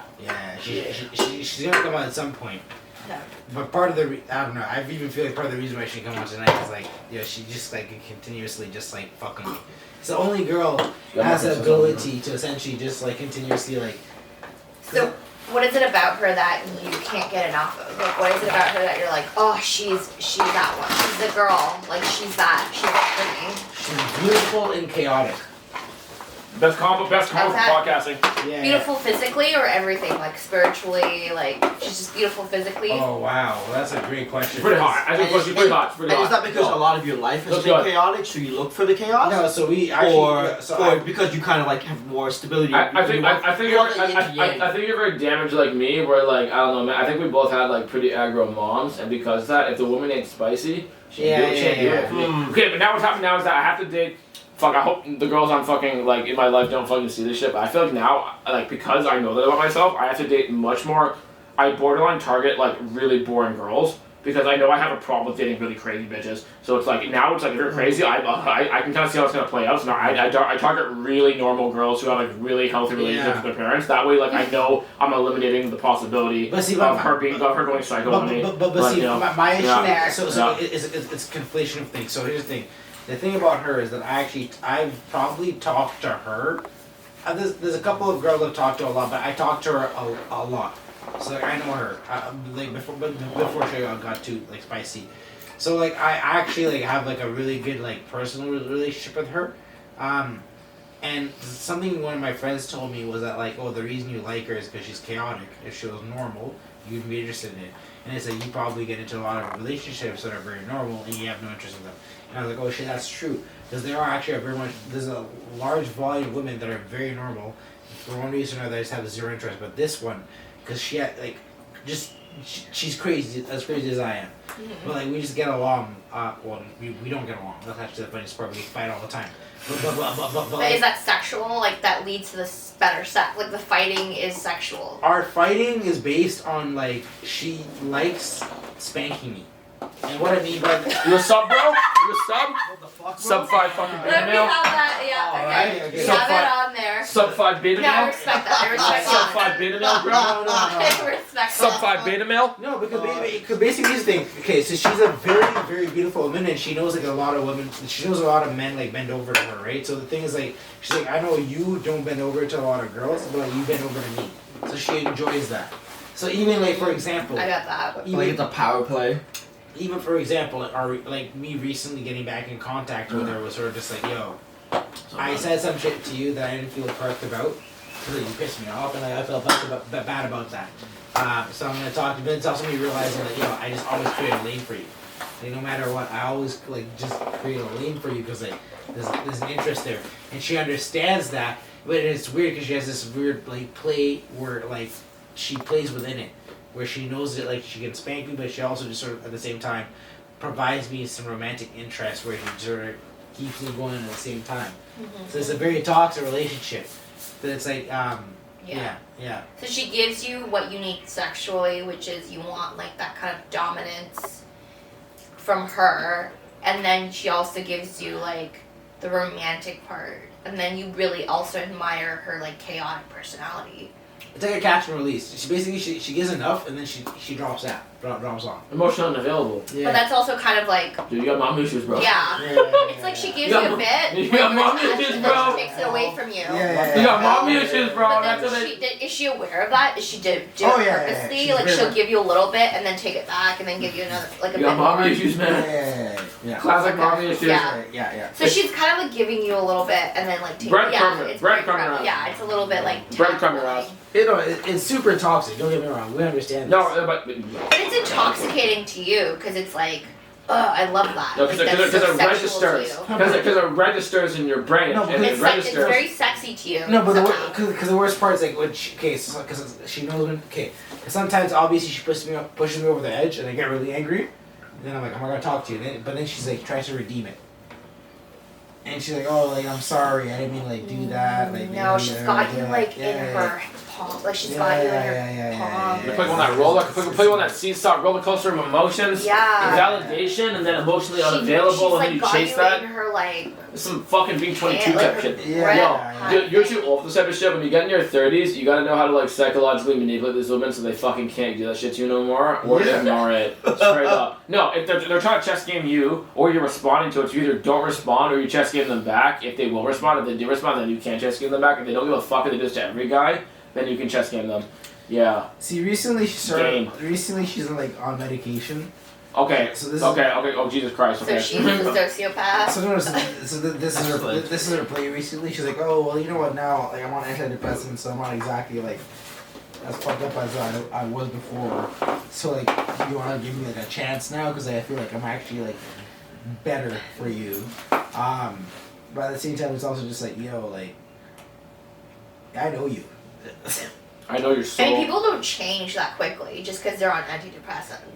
Like Antidepressants take a while to hit, and then also like a change of like mental, belief system. So I have this thing, right? I'm a huge fan of muscle cars, right? Because essentially, in my opinion, muscle cars simulate your life being thrown apart. Because basically, muscle cars aren't they're not really the fastest cars at all. They're just like, they have really big engines. They make a lot of sound, a lot of smoke. It's just chaos, all this shit, right? So it's almost like a replication of your life, you know what I mean? Just being thrown in chaos. And the funny thing about this one is that and I don't know if it's synchronicity, her father named her after one of the designers of muscle cars. She is Okay. yeah, she's just chaotic. She is literally all she is all of her is just chaotic. Yeah. I think you like who she is, and she speaks to you on kind of like a fantastical level, a romantic, romanticized level. But completely bad for me. Yeah, like, but like you also like who she is because she reminds you of like certain fantasies, like in terms of like what she is. Like she's chaotic. She's like a storm, and she's sexy, and she's beautiful. And, like, but that's like exactly. And there's a part of her that's actually very sweet, but it's like deep inside of this fucking shell of evil. Yeah. Like No. Yeah. That evil shell of pussy turns you on. Yeah. Turns what? The evil shell of pussy turns you on. Yeah. Alright, flip that. Oh my god. Yeah. You know what though? But that's unhealthy behavior. And like as guys who, if you're a guy who has like a fuck relationship with your mom out here, and a lot of guys do. We have mom issues out here. We have to kind of be very consciously aware that like I'm just trying to win the affection of my mom through like a woman my age. Yeah. Who's not my mom. Very Freudian. And yeah. We do what we can. No. That's not to do what we can. We do what we need to do, which is not do that, so we can be emotionally healthy and move past that.